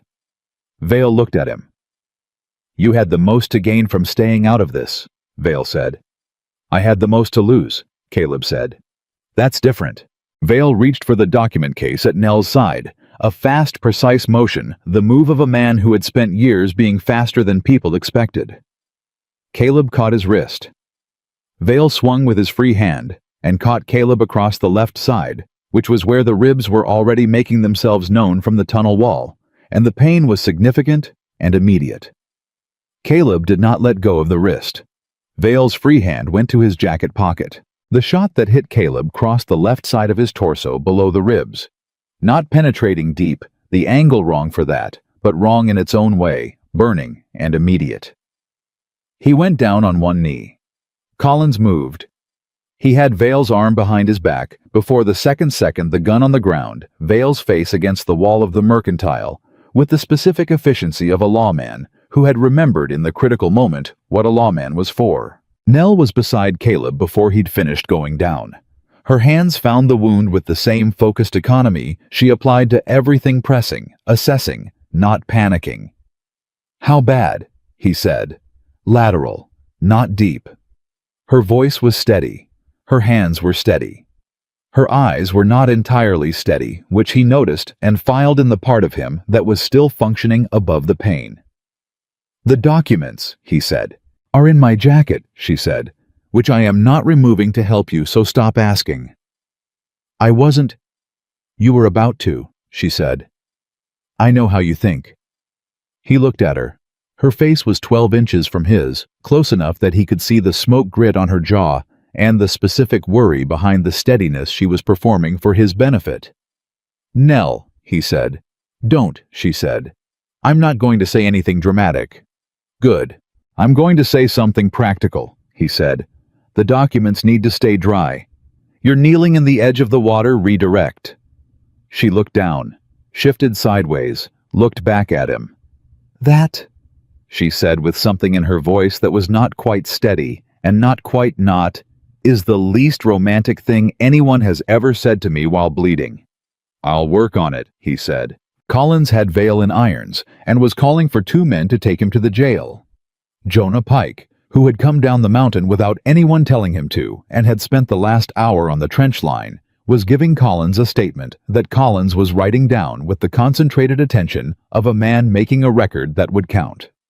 Samuel Price was directing the cleanup of the firebreak with the authority of someone who had been managing the town's infrastructure for years and was done pretending otherwise. Martha Bell arrived with bandaging and the particular manner of a woman who had seen a great deal of damage in her 55 years and had decided that competent action was a better response than distress. She knelt beside Caleb, assessed the wound with efficient hands, and looked up at Nell. "He'll need the doctor," she said. "I know," Nell said. "You can let go of him now," Martha said. "I've got him." Nell's hands had been on the wound for 5 minutes. She looked at them. She looked at Caleb. She didn't let go immediately. Martha made a sound that was not quite a smile. Caleb looked up at the sky above Granite Hollow, blue and enormous and indifferent in the way of all Montana summer sky, and felt the sun on his face and the cold pressure of Nell's hands on his side, and the faint sound of water still moving through the redirect channel east of the road. The schoolhouse was still standing. Beatrice Cole's farmhouse was still standing. The spring was still running above them, clean and cold, and as of this morning legally belonging to everyone who depended on it. He had lost the barn and the hay and part of the lower pasture. He would count that cost later when the counting was all that was left to do. Right now, there was nothing left to do except lie in the summer street of Granite Hollow and breathe, which he did carefully, 1 breath at a time. Nell Hart's hands pressed steady against his side. He closed his eyes. The doctor's name was Ira Fenn, and he was 61 years old and had the hands of a man who had seen enough wounds to stop being surprised by them. He worked on Caleb's side in the back room of his office for 40 minutes, while Caleb lay on the examination table and stared at the ceiling and did not make a sound that could be interpreted as complaint, because Caleb Rourke did not make sounds that could be interpreted as complaint. Nell sat in the chair beside the door. She had not been asked to stay. She had not asked permission. She had simply sat down when they brought Caleb in and had not gotten up, and nobody had tried to move her, possibly because she had the particular settled quality of someone who had already decided and was not interested in revisiting the decision. "Lateral entry, no organ involvement," Fenn said without looking up. "He'll need 2 weeks of limited activity." "Define limited," Nell said. "No riding, no lifting, no climbing mountains." Fenn glanced at her. "No building water gates." "I'll pass that along." "You'll do more than pass it along," Fenn said. "You'll enforce it. He won't do it himself." Caleb looked at the ceiling. "I'm in the room," he said. "I know you are," Fenn said. "I'm talking to the person who'll actually listen." Nell made a sound that was not quite a laugh. Caleb did not look at her. He looked at the ceiling and felt the specific humiliation of being discussed in the third person, while horizontal, and said nothing because Ira Fenn had been patching up Rourke men for 30 years and had therefore earned certain conversational privileges. When Fenn finished and stepped out, the room went quiet. Caleb looked at the ceiling for another moment. Then he turned his head and looked at Nell. She was watching him with an expression he had learned over the past 6 days to read, not softness, exactly, not the performing of care for an audience, but the specific attentiveness of someone who was taking in information and deciding what it meant. She did it with terrain. She did it with water flow. She did it with him. "Say what you're going to say," he said. "I'm not going to say anything," she said. "You've been deciding what to say for the last 40 minutes. "I've been deciding whether to say it," she said. "That's different." He waited. "Vale's arrest doesn't fix everything," she said. "The territorial court will take time. The land commission will take time. And while it takes time, you don't have winter hay, and your barn is structurally compromised, and your cattle are watered, but your operation is not." She looked at him directly. "You need help, Caleb." "I'll manage," he said. "You'll manage alone," she said. which is what you always say when you mean you'll manage by refusing to let the situation be what it actually is. He looked at the ceiling again. People will want to help, she said. Not because they owe you. Because you gave them water when it cost you everything your family built. That means something. I didn't do it so people would owe me. I know that, she said. That's exactly why they'll come. He was quiet for a moment. I've been running this ranch alone for 12 years, he said, since my brothers. Since... He stopped. I built it around not needing anyone to hold it up. I know, Nell said. It's not pride. I know that too, she said. It's fear. It's the same fear that made you pull Tommy out of that flood before you thought about whether you could swim it. The fear of what happens to the people you care about when they depend on you. She paused. Caleb. That flood didn't kill Tommy because you were there. You were there and he lived. That's how it works. Not every story ends the way your brothers did. The words landed the way true things landed, not gently, not harshly, but with the weight of something that had been true for a long time and was only now being said in the right room at the right moment. You're not afraid of hard work, she said. You're not afraid of the cost. You're afraid that the people who depend on you will pay it instead of you. She looked at him. Let them choose, that's all. Just let them choose. He didn't answer right away. Outside the window, he could hear Granite Hollow settling back into itself after the fire, the sound of cleanup of people moving with purpose, of a community that had been through something and was deciding what to do with the fact of having survived it. You're very certain, he said, for someone who drove stakes across a man's road without introducing herself first. The stakes introduced my position clearly, she said. They did, he said. A pause. My ribs hurt, he said. I know, she said. I'm going to sleep for an hour. I'll be here, she said. He closed his eyes. He didn't argue with that. He woke to voices outside the window. Not raised voices, working voices. The specific rhythm of people engaged in coordinated physical labor, calling distances and weights and directions back and forth in the comfortable shorthand of people who had done similar work together before. He got himself upright against Fenn's explicit instructions, which he noted and set aside and looked out. The street in front of the doctor's office held 6 wagons, not Vale's wagons, not the half-loaded coaches that had been pointed north during the fire. 6 flatbed farm wagons loaded with timber tools, canvas hay bales, and things he couldn't identify from the window. Samuel Price was directing unloading with the authority of a man who had been waiting for this particular task. Beatrice Cole was organizing a group of farmhands into work parties with the brisk efficiency of a woman who ran a farm with 3 children and no husband, and had therefore been quietly competent for years without anyone thinking to ask her to be in charge of something that mattered. Martha Bell crossed the street below with a large covered pot, and the walk of a woman who had decided that what this situation needed was food, and was correct. Decker appeared in the doorway of the doctor's office. He looked at Caleb standing at the window. "You're supposed to be lying down," Decker said. "What's happening out there?" Caleb said. Decker looked at the wagons for a moment. "Well," he said. "About an hour after the fire went out, Beatrice Cole showed up at the ranch, said she was bringing her hands to start on the barn." He paused.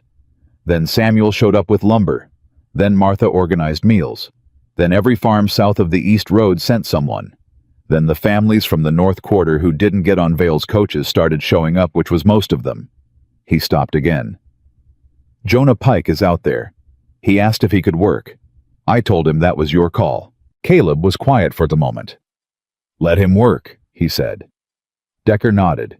He turned to leave, then stopped. "Miss Hart drew up the barn plans last night, after Fenn finished with you.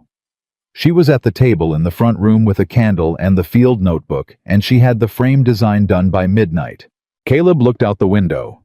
He could see Nell now standing beside Samuel at the first wagon, pointing at something in the notebook directing the lumber sort, with the same focused clarity she'd used on the survey measurements and the gate design and the fire redirect. She had drawn barn plans while he slept. He put his hand on the window frame and held it there for a moment. "Decker," he said. "Sir?" "How bad is the barn?" "Frame's sound," Decker said. "The fire took the hay and the south wall and the roof section over the main bay. Miss Hart says if we start the frame repairs today, we can have it weather-tight before the first frost." He paused. "She measured the existing frame this morning, before you woke up, with the bad leg." Caleb was quiet. "She's something," Decker said with the neutral tone of a man making an observation that he considered factual rather than editorial. "Yes," Caleb said. "You going to do anything about that?" Caleb looked at him. Decker put his hands up. "Just asking." "Get out of my way," Caleb said, and went outside. The first person he passed was Jonah Pike. Pike had a cross-cut saw in his hands and was working beside two of Caleb's ranch hands on the damaged south wall timbers, pulling the burned sections clear with efficient, focused effort. He looked up when Caleb stopped beside him. Neither of them spoke for a moment. "I know it doesn't balance," Pike said. "What I helped Vale set up. I know working a barn frame doesn't balance that." "No?" Caleb said. "It doesn't. I'm not asking it to," Pike said. "I just want to work." Caleb looked at him. He looked at the saw. He looked at the two ranch hands who were watching this exchange with the careful attention of men who understood it mattered. "You testified to Collins," Caleb said. "Gave him everything," Pike said. "Dates orders the February meeting where Vale laid out the plan, names of the mining consortium in Chicago." He paused. "It won't bring back what the fire took." "No," Caleb said. "But it might stop Vale from doing it to the next valley." He looked at the burned wall. "Keep working." Pike nodded and went back to the saw. Caleb moved on. He found Samuel Price at the timber stack, marking cuts with a carpenter's pencil behind his ear that he pulled out and replaced with the practiced speed of 40 years of doing exactly that. "Samuel," Caleb said. Samuel looked at him. "You should be inside." "Everybody keeps saying that," Caleb said. "The original watershed markers on the mountain. You recognize them." "First time I saw them was 1871, Samuel said. "I was part of the crew that set them. Young man just mustered out. The Territorial Commission hired me because I could work fast, and I knew how to read a survey chain." He looked at the timber stack. "I watched your family build on this land, and I never said a word about those markers because it wasn't my place to say, and because I thought maybe it didn't matter." He was quiet for a moment. "It mattered. You reported the flume reduction to Collins in May," Caleb said. "And Collins told me it was weather," Samuel said, "which I knew wasn't true. I've been watching that flume for 30 years. I know what drought behavior looks like, and I know what a turned valve looks like." He looked at Caleb. "I should have come to you directly. I would have been hard to convince," Caleb said honestly. "Yes," Samuel said. "You would have been." A pause. "She convinced you. She drove stakes across my road," Caleb said. Samuel said with the economy of a man who felt that this covered everything that needed to be said on that subject. Collins appeared at the edge of the work area. He had changed out of the smoke-stained clothes from the fire break and was in his official coat, which had the slightly formal quality of a man putting the uniform back on deliberately after a period of not being sure he deserved it. "Caleb," he said. "Got a minute?" They walked a few feet from the noise of the work. "Vale's in the cell," Collins said.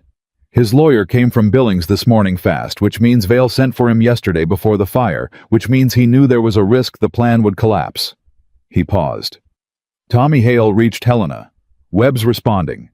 We'll have a territorial marshal here by Thursday." "Vale's lawyer will argue the evidence," Caleb said. "He'll try," Collins said. "But between Jonah Pike's testimony, the invoice copies, and what Miss Hart photographed in that tunnel before it partially collapsed." "She photographed it," Caleb said. Collins looked at him. Didn't she tell you? Caleb thought about Nell in the tunnel with the lantern moving fast, working while he pulled debris from the original channel. He thought about the equipment case she carried, that he'd never fully inventoried.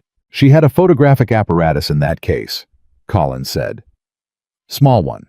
She photographed the carved territorial designation and 3 of the wall measurements before Pike and his men came in. He shook his head with something that was not quite admiration and not quite disbelief, but occupied the space between. She came in there prepared to document everything and get out. She knew it might be a one-chance situation. Caleb stood with that for a moment. One chance. Everything in order before walking into a tunnel that might be trapped. Because Eleanor Hart had learned from her father, and from the man who had stolen her father's work, and from every closed door in Pennsylvania, and every mile of the road from there to Montana, that the world did not give second chances to women with survey chains and old documents. So she came prepared for the first chance to be the only one. She's going to be fine, Collins said with the slightly awkward gentleness of a man who was not practiced at this kind of thing. The evidence is solid. Vale's finished. I know, Caleb said. I meant the other thing, Collins said. Caleb looked at him. Collins was not a subtle man. He was a decent man with a complicated history and a recently clarified conscience, and he was looking at Caleb with the specific expression of someone who was going to say the obvious thing, whether it was welcome or not. She's been here 6 days, Collins said. Most people take 6 months to do what she did, and she did it while, as far as I can tell, managing your stubbornness, a 14-year-old boy, a flooded mountain, 2 separate criminal assaults, an injured leg, and a gunshot to your ribs. He paused. I'm just saying. Collins, Caleb said. I resigned this morning, Collins said. So I'm no longer your sheriff, and I can say what I want. You resigned, Caleb said. Felt it was appropriate given I spent 3 months taking Vale's side by inaction. He said it plainly without self-pity. Webb will appoint someone temporary until the county can elect. Samuel Price suggested Beatrice Cole, which I personally think is an excellent idea and is none of my business anymore. He put his hat on. I'll be working the barn frame for the rest of the week if anyone needs me. I'm a decent hand with a hammer. He walked away before Caleb could respond. Caleb stood in the July heat and thought about the particular shape the last 6 days had taken, how they had started with iron stakes in a road and had somehow arrived here in the aftermath of fire and flood and a collapsed tunnel and a gunshot with Jonah Pike sawing damaged timber, and Wade Collins resigning his commission with the dignity of a man choosing his own verdict, and Samuel Price directing construction of a barn on land that the public record now showed had a more complicated history than anyone had been comfortable admitting. He went to find Nell. She was behind the barn, with the field notebook checking the frame measurements Decker had taken against the reconstruction plans she'd drawn the night before. Her leg was still bad, he could see it in the way she was standing, the slight forward lean that kept the weight off the injured side. But she was working with the complete focus of someone who had decided the leg was a fact to manage, and not a reason to stop. He stopped a few feet from her. You had a photographic apparatus in that case? He said. She looked up. Yes. You photographed the tunnel record. Before Pike arrived, she said. I had approximately 4 minutes between when I finished copying the measurements and when I heard voices at the entrance. The photographic documentation was the priority. She looked back at the notebook. The copied measurements are corroborating. The photographs are evidence. You planned for the tunnel to be inaccessible after, he said. I planned for a one-chance situation, she said. Yes. He looked at her for a moment. You could have told me. She looked up again. You would have argued about the timing. Probably, he said. I didn't have time for probably, she said. I had 4 minutes. He moved beside her and looked at the barn plans. She'd drawn them freehand in the field notebook in pencil. Clean dimensioned, annotated with the same compressed precision she applied to survey measurements. The frame was correct. The wall bracing was better than the original. This is better than what was there, he said. The original south wall had insufficient cross bracing for the roof load, she said. I noticed it the first time I walked past. The fire taking that section was unfortunate, but the section was going to be a problem eventually regardless. He looked at her. "You walked past my barn once," he said. "Twice," she said. "I walk past things carefully." He took the notebook from her hands. She let him with the slight wariness of someone handing over something important which she covered by not quite covering it. He looked at the plans. He looked at the annotations. He looked at the small, careful letters of her father's handwriting on the page behind, visible through the thin paper. He handed it back. "The letter from Helena," he said. "The territorial appointment." She was quiet for a moment. "It came this morning," she said. "Martha brought it with breakfast." And she held the notebook. She looked at the barn frame.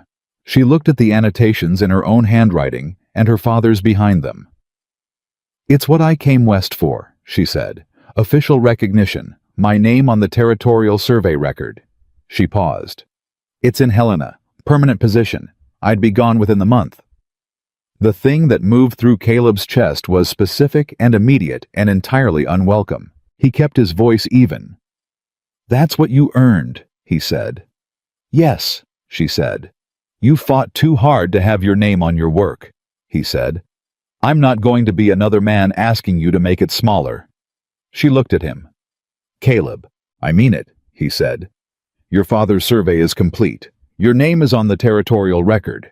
Vale is in a cell partly because you drove stakes across a stubborn rancher's road and refused to move them." He kept his voice steady, with the effort of a man holding something large and heavy and refusing to put it down in front of an audience. "You should go." Nell was quiet for a moment. "That," she said, "is either the most respectful thing anyone has ever said to me, or you are hiding behind it." He said nothing. "You are hiding behind it," she said. "Nell, you've been hiding behind respect since the line cabin," she said. "You almost said something, and then you told me to sleep. You almost said something at the redirect gate, and then you told me about the water. You're doing it again right now, and I am tired. Caleb, my leg hurts and my ribs hurt, and I have not slept properly in 4 days, and I do not have the patience for your particular variety of noble restraint today." He looked at her. She looked back at him with the same expression she'd used on the iron survey stakes. Absolute, settled, not going anywhere. "Silence is not respect," she said. "I told you that in the line cabin. I meant it." The work noise behind them continued. Hammer and saw and Samuel's directions and Beatrice's voice, organizing the South crew. The ordinary sounds of people rebuilding something that had been damaged, choosing to build it better than it was. "I love you," Caleb said. He said it the way he did most things, without preamble, without performance. Just the fact of it stated because it was true, and he was done pretending it wasn't. Nell was very still. "That took 6 days," she said. "It's been building longer than 6 days," he said. "I've just been busy." She looked at him. Something in her face shifted, not melting, not crumbling, not any of the soft collapsing things. Something opening. Something that had been held at careful distance, allowing itself by decision, rather than accident, to close that distance. "I don't want you to stay," he said. "I want you to choose. If Helena is what you've worked for, then Helena is what you should have. If there's something else you want, then say so." He paused. "I'm not asking you to give up your purpose for me. I'm saying my purpose and your purpose might not require you to be in 2 different places." She looked at the plans in the notebook. She looked at the barn frame going up behind them. She looked at the valley below where the water was still running through the public channel, and the South Quarter farms were still standing, and Granite Hollow was still somehow intact. "I was offered the appointment under the standard terms," she said slowly. "Permanent position in Helena. Office in the Capitol building." He waited. "I wrote back this morning," she said. "Before the barn plans." "What did you write?" he said. She looked at him. "I asked whether they would consider an alternative arrangement. A Western field office based in Granite Hollow. Training program for local survey assistants." She paused. "Tommy specifically, if he's willing." Something happened in Caleb's chest that was not unlike what happened to a chained gate when enough force was applied, not breaking, just releasing. Moving the direction it was always meant to move. "You already decided," he said. "I decided in the tunnel," she said. "When I photographed those carved letters and understood that my father spent his last working years making sure this valley had what it needed, and then died before he could see it matter." She looked at him steadily. "I'm not staying because of you. I'm staying because this is where the work is. But I would very much like to stay in a place where you also are, if that's something you want." "It's something I want," he said. "Good," she said. "Because I told you I'd still argue with you, and I meant it, and long-distance argument by post is inefficient." He looked at her. She looked at him. Behind them, Decker was calling something about the roof beam angle, and Beatrice's farmhands were answering, and Samuel was making the sound he made when he disagreed with someone's measurement, which was a sound Caleb had heard enough of in the last 4 days to have catalogued it. Caleb reached out and tucked a strand of hair back from her face. The carpenter's pencil she used for a pin had come loose somewhere in the last hour. His hand stayed for a moment against the side of her jaw. She didn't move away. "Your leg," he said. "Is fine," she said. "It's not fine. It's managed," she said. "Which is the same thing." "It is not the same thing," he said. "Sit down. I have frame measurements to verify." "Sit down, Nell." She sat down, which he understood was not capitulation, but pragmatic decision-making, because Eleanor Hart made pragmatic decisions when the evidence supported them. He sat beside her. They sat in the July heat, with the rebuild going on behind them, and the valley below them, and the spring still running above, and the specific tired quiet of two people who have been through something real together, and have come out the other side of it, still recognizably themselves, which was the only thing that mattered. "Helena might say no to the field office," Nell said. "They might," he said. "Then I'll apply for the territorial reciprocity license and work independently," she said. "There's enough survey work in this county to keep 3 people employed. Tommy needs proper training, and someone needs to monitor that watershed and make sure Vale's replacement doesn't try the same thing in 5 years." "Someone like you," he said. "Someone exactly like me," she said, "preferably with a barn to work out of." Caleb looked at the barn frame going up. "My barn," he said. "You have more space than you're using," she said. "I have 2,000 cattle." "You have 1 corner," she said. "I have a transit instrument and a field notebook and a photographic apparatus that needs a dry storage space." He was quiet for a moment. "You already measured the corner." "Yesterday morning," she said. "Before the tunnel. Before we. I like to plan ahead," she said. He looked at her.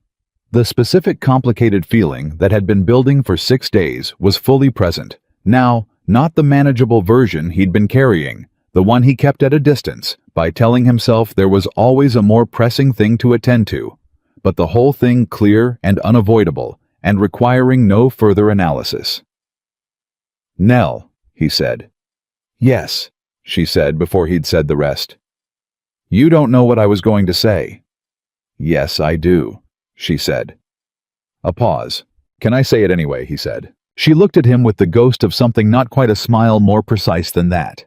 The expression of a woman who had crossed a continent with a survey chain and a dead man's field notes, and had driven iron stakes into a road, and had stood in a flooded mountain channel, and had photographed evidence in a tunnel with 4 minutes, and had drawn barn plans by candlelight after a bullet wound, and who had somehow in the middle of all of it found time to fall in love with a quiet mountain rancher who didn't know how to say things until they were necessary. "Say it," she said. He did. Tommy came back from Helena on Thursday. He rode the north stage and arrived at the edge of town at mid-afternoon with the territorial marshal's letter in his inside pocket and a second letter that he carried separately, held carefully with both hands, because Nell had told him before he left that the response from the Land Commission was important and he had taken that seriously. He found Nell at the barn, which was 3/4 rebuilt and smelled of fresh timber, and was already, in Caleb's opinion, better than the one that had stood there for 15 years. "Ma'am," Tommy said, and held out the letter. Nell took it, opened it, read it. Tommy watched her face the way he watched everything, attentively filing information. She looked up. "Well," Tommy said. "The field office is approved," she said. "Granite Hollow Western District, Survey Assistant Training Program authorized under my license." She looked at him. "That means you specifically if you want the position." Tommy went still in the way 14-year-olds went still when something they had not dared to want out loud was suddenly available. "A real position," he said.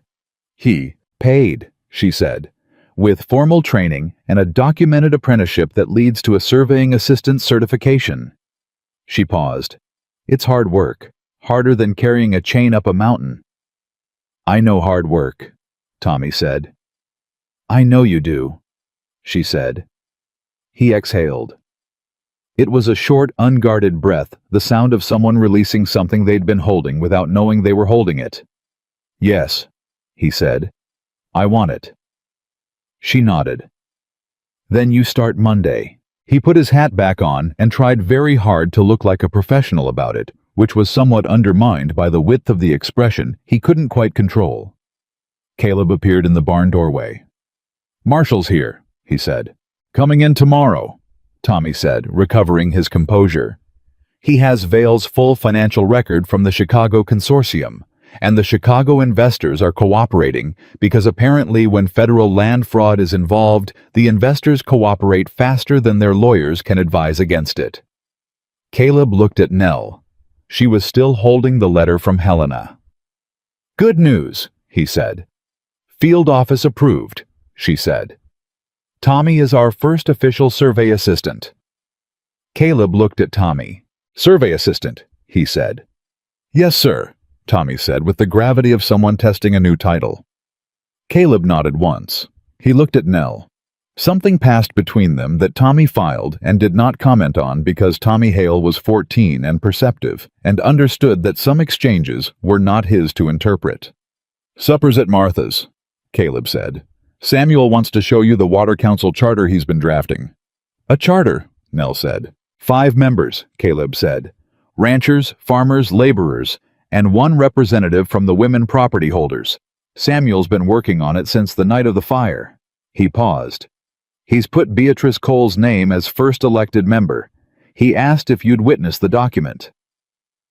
Nell was quiet for a moment. She looked at the approved letter in her hand. She looked at the rebuilt barn around her. She looked at Tommy, who was standing in the doorway with a hat he was going to need to stop fidgeting with if he was going to manage survey equipment professionally. "Tell Samuel we'll be there," she said. Caleb looked at her for a moment. The specific look he had, the one she'd learned to read as the version of him that had something to say and was deciding whether to say it. Since the conversation behind the barn 3 days ago, he'd been deciding less often and saying more, which she had noted and approved of without saying so, because some things were better absorbed than acknowledged. He said, "The letter says Western District Field Office." "Yes," she said.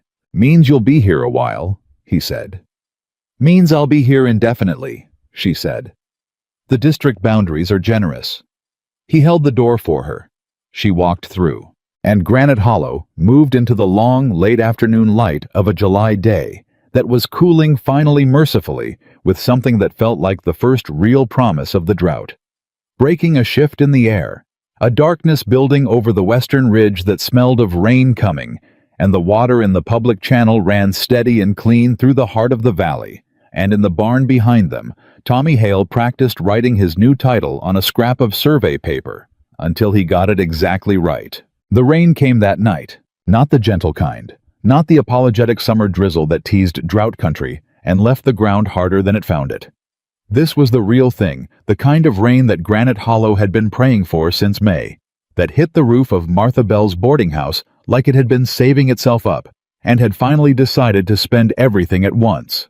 It came with lightning over the eastern ridge and thunder that rolled through the valley in long, low waves and rain that ran off the barn roof in solid sheets and collected in every trough and barrel and low place in the county. Caleb woke at 2 in the morning and lay in the dark listening to it. He hadn't slept well since the shooting, not because of pain, though the ribs made their opinions known when he moved wrong, but because his mind kept finding things to turn over in the dark. The ranch, the herd, the barn frame that needed another week of work to be fully weather-tight, and whether the temporary canvas section would hold against this kind of rain.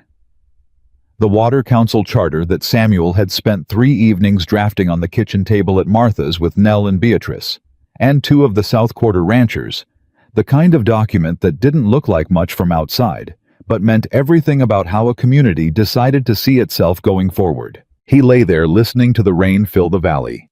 Then he got up, put on his boots, and went outside. The rain hit him immediately and completely. He stood in it for a moment, just stood in it face up, letting it soak through his shirt, the way the land around him was being soaked, after 19 days of sun that had tried its best to finish everything. He could hear water moving in the public channel on the other side of town. He could hear the cattle in the upper pasture restless, but not distressed, the particular sound of animals that have been thirsty a long time and are not quite sure yet what to do with abundance. A light was on in the barn. He crossed the yard and went in. Nell was at the work table in the dry corner, his corner originally, the one that now held her transit instrument in its case, and her photographic apparatus, and 2 stacks of field notebooks, and the brass compass she kept wound in oilcloth when it wasn't in use. She was writing. Not her notebook paper, the formal kind, which meant she was drafting something that mattered. She heard him come in and didn't look up. "It's 2 in the morning," he said. "I know," she said. "You're supposed to be resting the leg." "The leg is fine," she said. "The leg is not fine," he said. Fen said limited weight bearing," she said. "I'm sitting down." She looked up. "Why are you soaking wet?" "It's raining," he said. "I'm aware," she said. "Were you standing in it?" "Briefly," he said.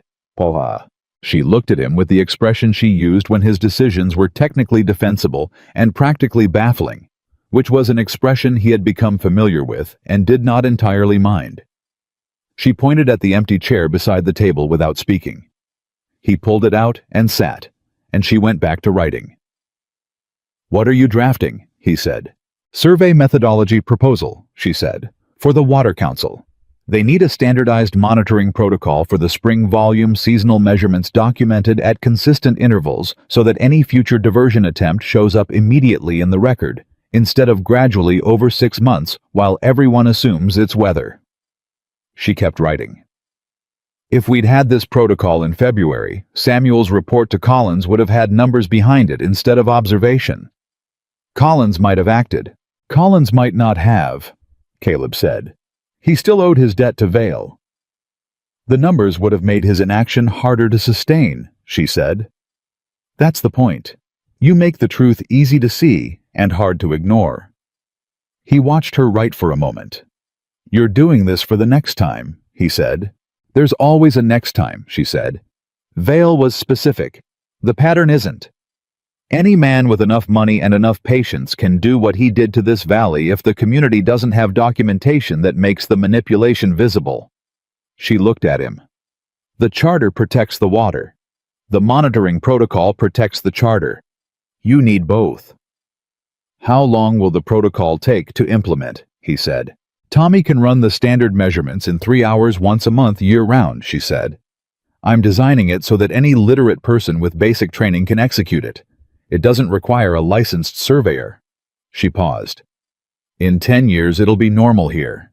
Kids will grow up knowing what the spring flow numbers mean the way they know what weather means." Caleb thought about that.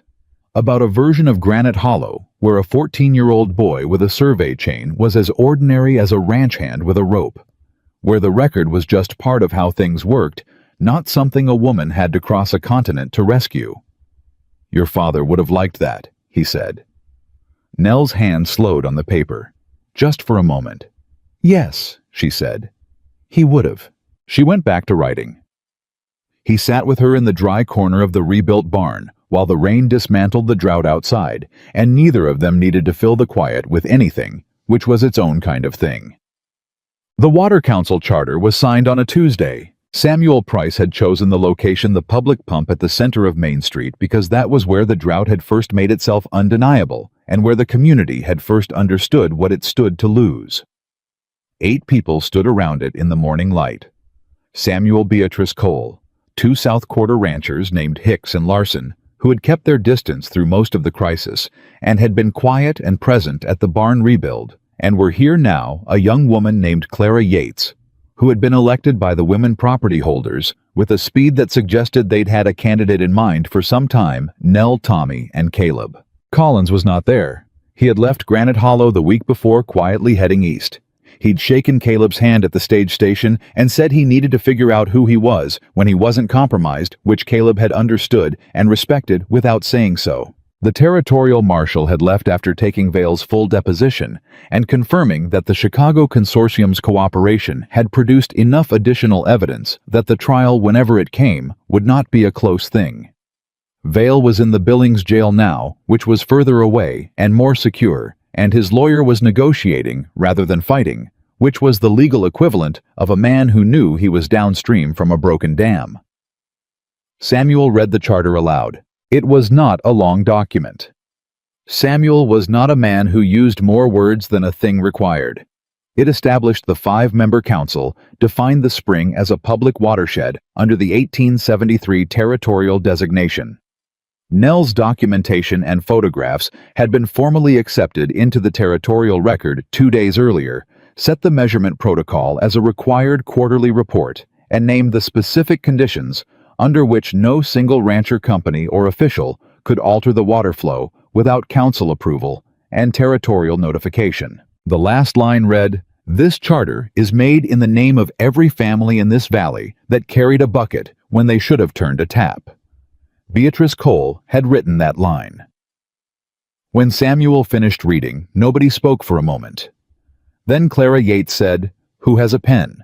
Everybody laughed, which broke the particular solemnity that had been building into something that needed breaking, and Samuel produced a pen, and they signed it on the flat top of the pump housing, and Tommy witnessed it with the concentrated seriousness of someone who understood that his signature on a document was a new kind of thing and intended to mean it. Caleb signed last. He held the pen for a second after his name was down. Below his signature, Samuel had left a space labeled Rourke Ridge Ranch Public Watershed Acknowledgement. Caleb had known it was there. He'd read the draft. He'd said nothing about it for 3 days, which Nell had noticed, and also said nothing about which was one of the ways they had learned to give each other room. He signed it, not the ranch name, his own name separately beneath the official line, because the acknowledgement was personal, not corporate. It was Caleb Rourke saying in ink on a legal document that his family had held something that was never entirely theirs to hold, and that the truth of that mattered more than the discomfort of admitting it. Samuel looked at the 2 signatures. He looked at Caleb. "Your father was a good man," Samuel said. "He was," Caleb said. "A good man can inherit a wrong thing," Samuel said. "Doesn't make him wrong, makes him human." Caleb nodded once. Samuel capped the pen. The ceremony, such as it was over by 10 in the morning, and Granite Hollow went back to the business of a Tuesday in late July with the specific energy of a place that had recently come through something difficult and was discovering that the other side of it was improbably better than the before. Caleb went back to the ranch. He spent the morning checking the upper pasture fence line, which needed 3 sections, replaced after the flood had worked at the post bases. He worked alone, the way he'd done most of his work for 12 years. But it felt different now, in a way he couldn't precisely describe. Not lonely, in the way it used to feel lonely, which was a kind of hunger he'd gotten so accustomed to, he'd stopped recognizing it as hunger. More like a man who had eaten something real and was now working on a full stomach. Decker found him at the north fence mid-afternoon. "Rider from town," Decker said. "Message from Miss Hearth." Caleb took the folded note. "Come to the ridge when you're done. Bring your coat. N." He looked at it for a moment. "Everything all right?" Decker said. "Yes," Caleb said. He looked at the fence section he hadn't finished yet. He looked at the note. "Finish this section," he said to Decker. Decker looked at the note, looked at Caleb, and did not say anything editorial. "Yes, sir," he said, and took the post driver. The ridge above Rourke Ridge was where Caleb had gone as a boy when something needed thinking through. His father had shown it to him, the place where the trail crested and the whole valley opened below, and you could see the spring, head to the north, and the public channel running south, and the town sitting in the middle of it all, like something that had decided to be there and had mostly succeeded. He hadn't been up here in years. Nell was sitting on the flat rock at the crest with her father's transit instrument set up beside her, not in use, just present the way you brought something that mattered to a place that mattered not for a purpose, but because the combination felt right. She heard him coming and didn't turn around. He sat beside her. Below them, the valley was everything. It always was difficult, beautiful, demanding, indifferent to the human arguments conducted across its surface. The rebuilt barn on Rourke Ridge had a clean timber smell that reached even up here when the wind was right. The public channel was a visible line through the south quarter, carrying water with the steady purposefulness of something that had been waiting a long time to be allowed to do its job. "I come up here when I need to think," he said. "I know," she said. "Tommy told me.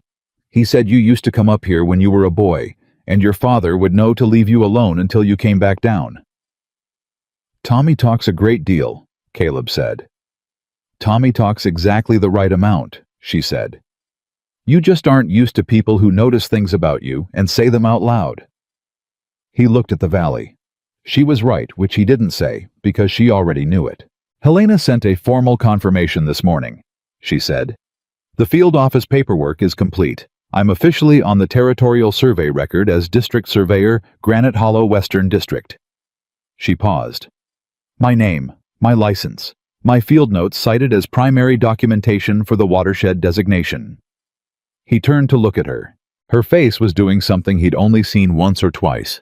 The controlled expression of someone feeling something larger than they usually let show, held carefully the way you held something precious that you weren't used to being allowed to hold. "Your father's name is in the citation too," he said. It wasn't a question. He knew Nell well enough to know she would have made sure of that. "As original surveyor, 1873 territorial record," she said. "His field notes are formally accepted as source documentation." Her voice was steady. "He'll be in the permanent record." Caleb was quiet for a moment. "Is that what you needed?" he said. She thought about it. Really thought about it, the way she thought about things that deserved full attention rather than fast answers. "I needed his work to matter," she said. "I needed my work to matter. I needed the valley to have water, and Beatrice Cole to have a vote, and Tommy to have a future, and this spring to belong to everyone who drinks from it." She looked at the valley. "I got all of it, so yes, it's what I needed." He reached into his coat pocket. He'd been carrying the small wooden box for 4 days, since the morning after the charter signing, moving it from pocket to pocket, the way a man moved something he kept deciding wasn't the right moment for, and kept finding wasn't the right moment for, and was beginning to suspect there was no correct moment, and the moment was just going to have to be whichever one he picked. He put it on the rock between them. Nell looked at it. She looked at him. She picked it up. She opened it. The band was silver simple, not wide, the kind of thing made for a working woman's hand, not a drawing room hand. He'd had it made by the jeweler in Billings, who had told him with the bluntness of a craftsman that he could engrave 4 words maximum on the interior if he wanted them legible. Caleb had thought about it for 10 minutes and then said 4 words. Nell turned the band so the interior caught the light. She read the 4 words. She was quiet for a long moment. "No one stands alone." "Caleb," she said. "I'm not asking you to be less than you are," he said. "I'm not asking you to give up the appointment or the field office or your name on the territorial record or any argument you've been saving up to have with me, which I know is a non-trivial number of arguments." He looked at her. "I'm asking if you want to build something here, with me, something that belongs to both of us and makes room for everything both of us intend to do." She looked at the ring. She looked at him.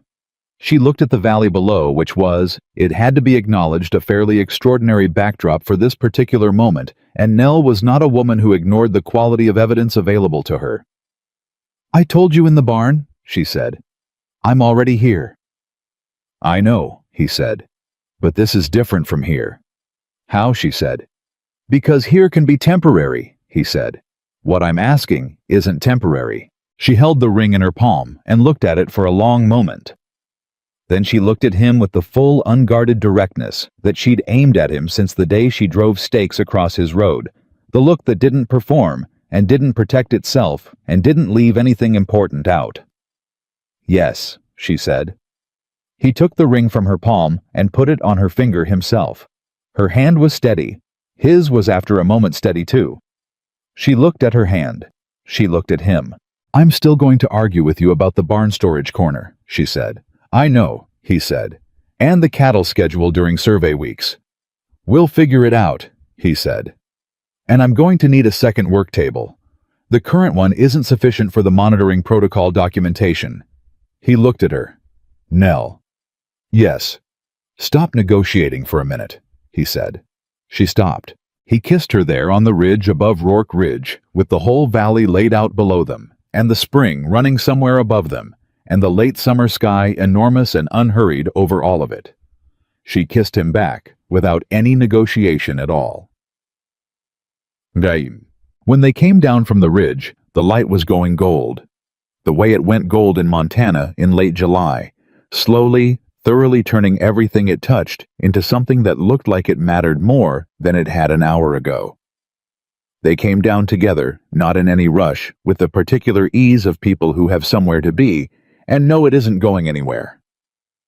Tommy was at the barn when they arrived. He was sitting at Nell's work table with a fresh field notebook and a survey chain manual she'd ordered from the Helena Technical Library, and he was reading it with the concentrated ferocity of someone who had decided that the gap between where he was and where he intended to be was a problem solvable by reading fast enough. He looked up when they came in. He looked at Nell's hand. He looked at Caleb. He said, finally, with the complete confidence of a 14-year-old who had been watching two adults fail to say the obvious thing for 11 days and had found it personally taxing. Caleb pointed at the manual. "Read," he said. Tommy read. Nell was laughing. Actually laughing. Not the controlled ghost of it she allowed herself when something was genuinely funny, and it was the best sound in the barn, better than rain on the new roof or water moving in the channel outside, or any of the practical sounds that the place was full of. Caleb went to check on the cattle. He stood at the upper pasture fence in the gold evening light and watched his herd move in the easy, untroubled way of animals that had been properly watered for 8 days running. 2,000 cattle that had made it through the worst summer in recent memory because a woman with a survey chain had driven iron stakes into his road and refused to move them. He put his hands on the fence rail and thought about his brothers the way he always thought about them in quiet moments, not with the old weight of guilt which had been the only way he'd been able to think about them for 12 years, but with something that had more air in it, more room. The thought of 2 young men who had loved him and trusted him and had died in a drought that wasn't his fault any more than it was theirs, and who would have told him, if they could, to stop confusing survival with punishment. He thought Nell would have liked them. He thought Daniel would have asked her 11 questions about the photographic apparatus, and Robert would have tried to beat her at elevation measurement and failed, and that both of them would have told Caleb in the blunt way of younger brothers that he should have said something sooner. He'd say something sooner next time. That was the thing about next times, you had to have them first, which required surviving the last time, which he had barely with help. Help he hadn't asked for and hadn't been sure he deserved, and had finally stopped arguing about.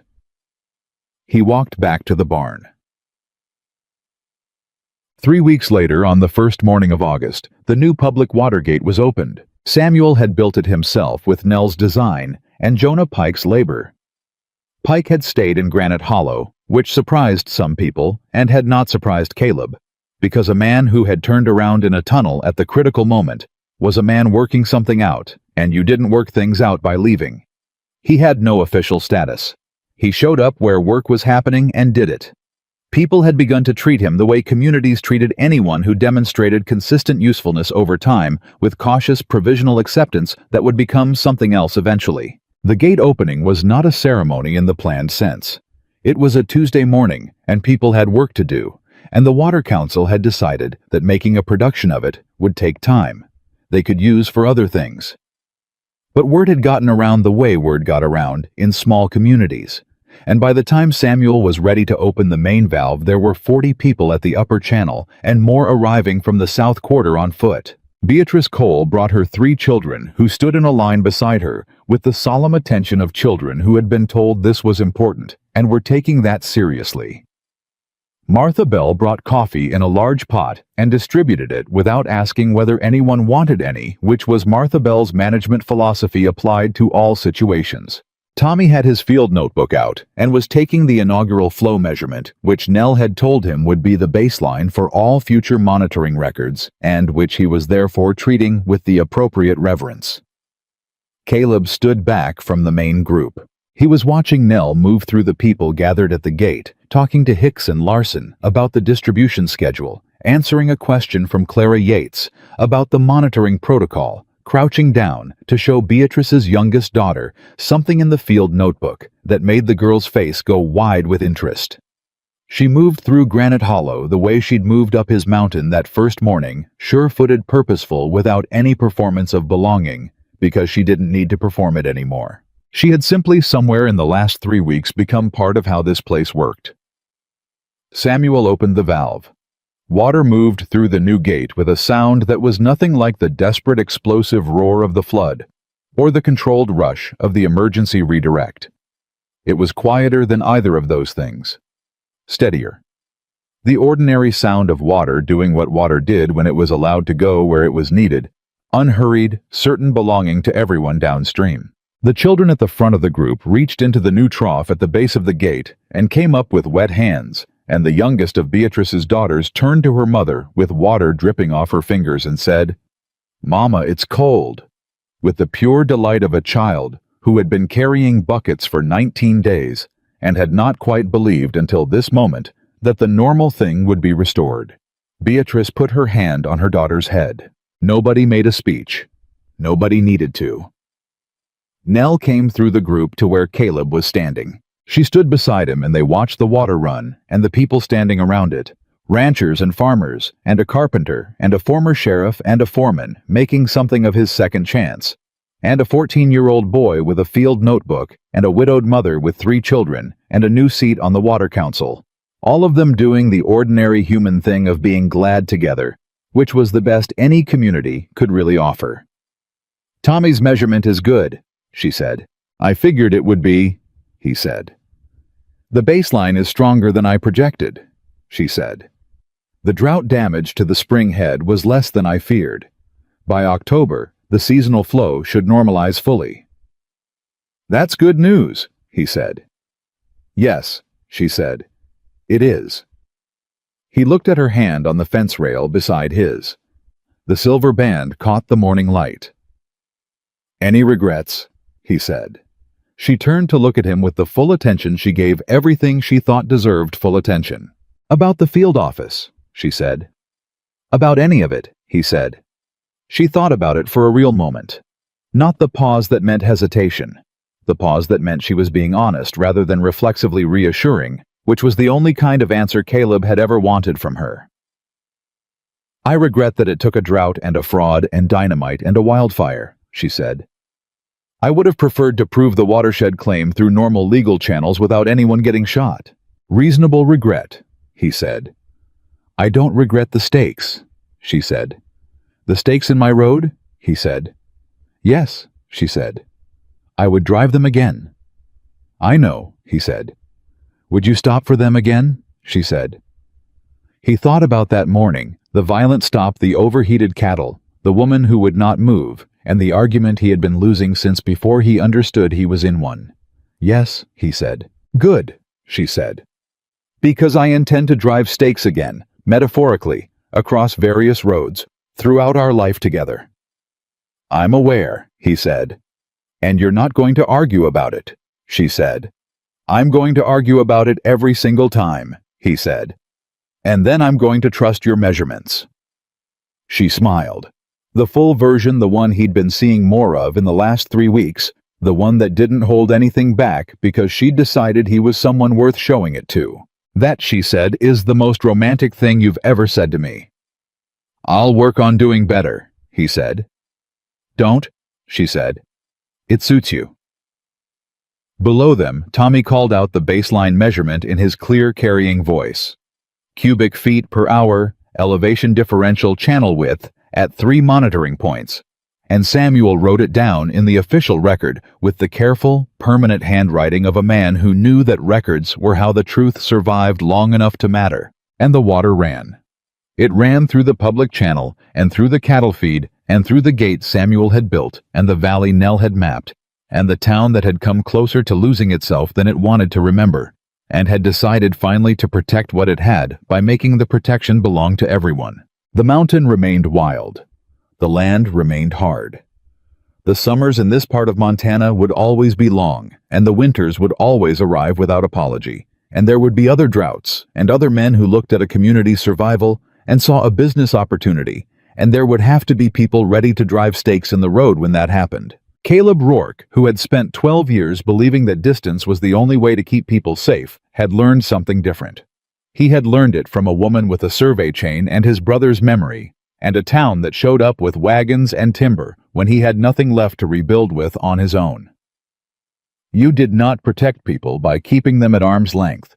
You protected them by standing in the road beside them, by putting your name on the document, by opening the gate even when the water took your barn, by saying the true thing out loud instead of letting it sit unspoken in the dark, pretending silence was the same as safety.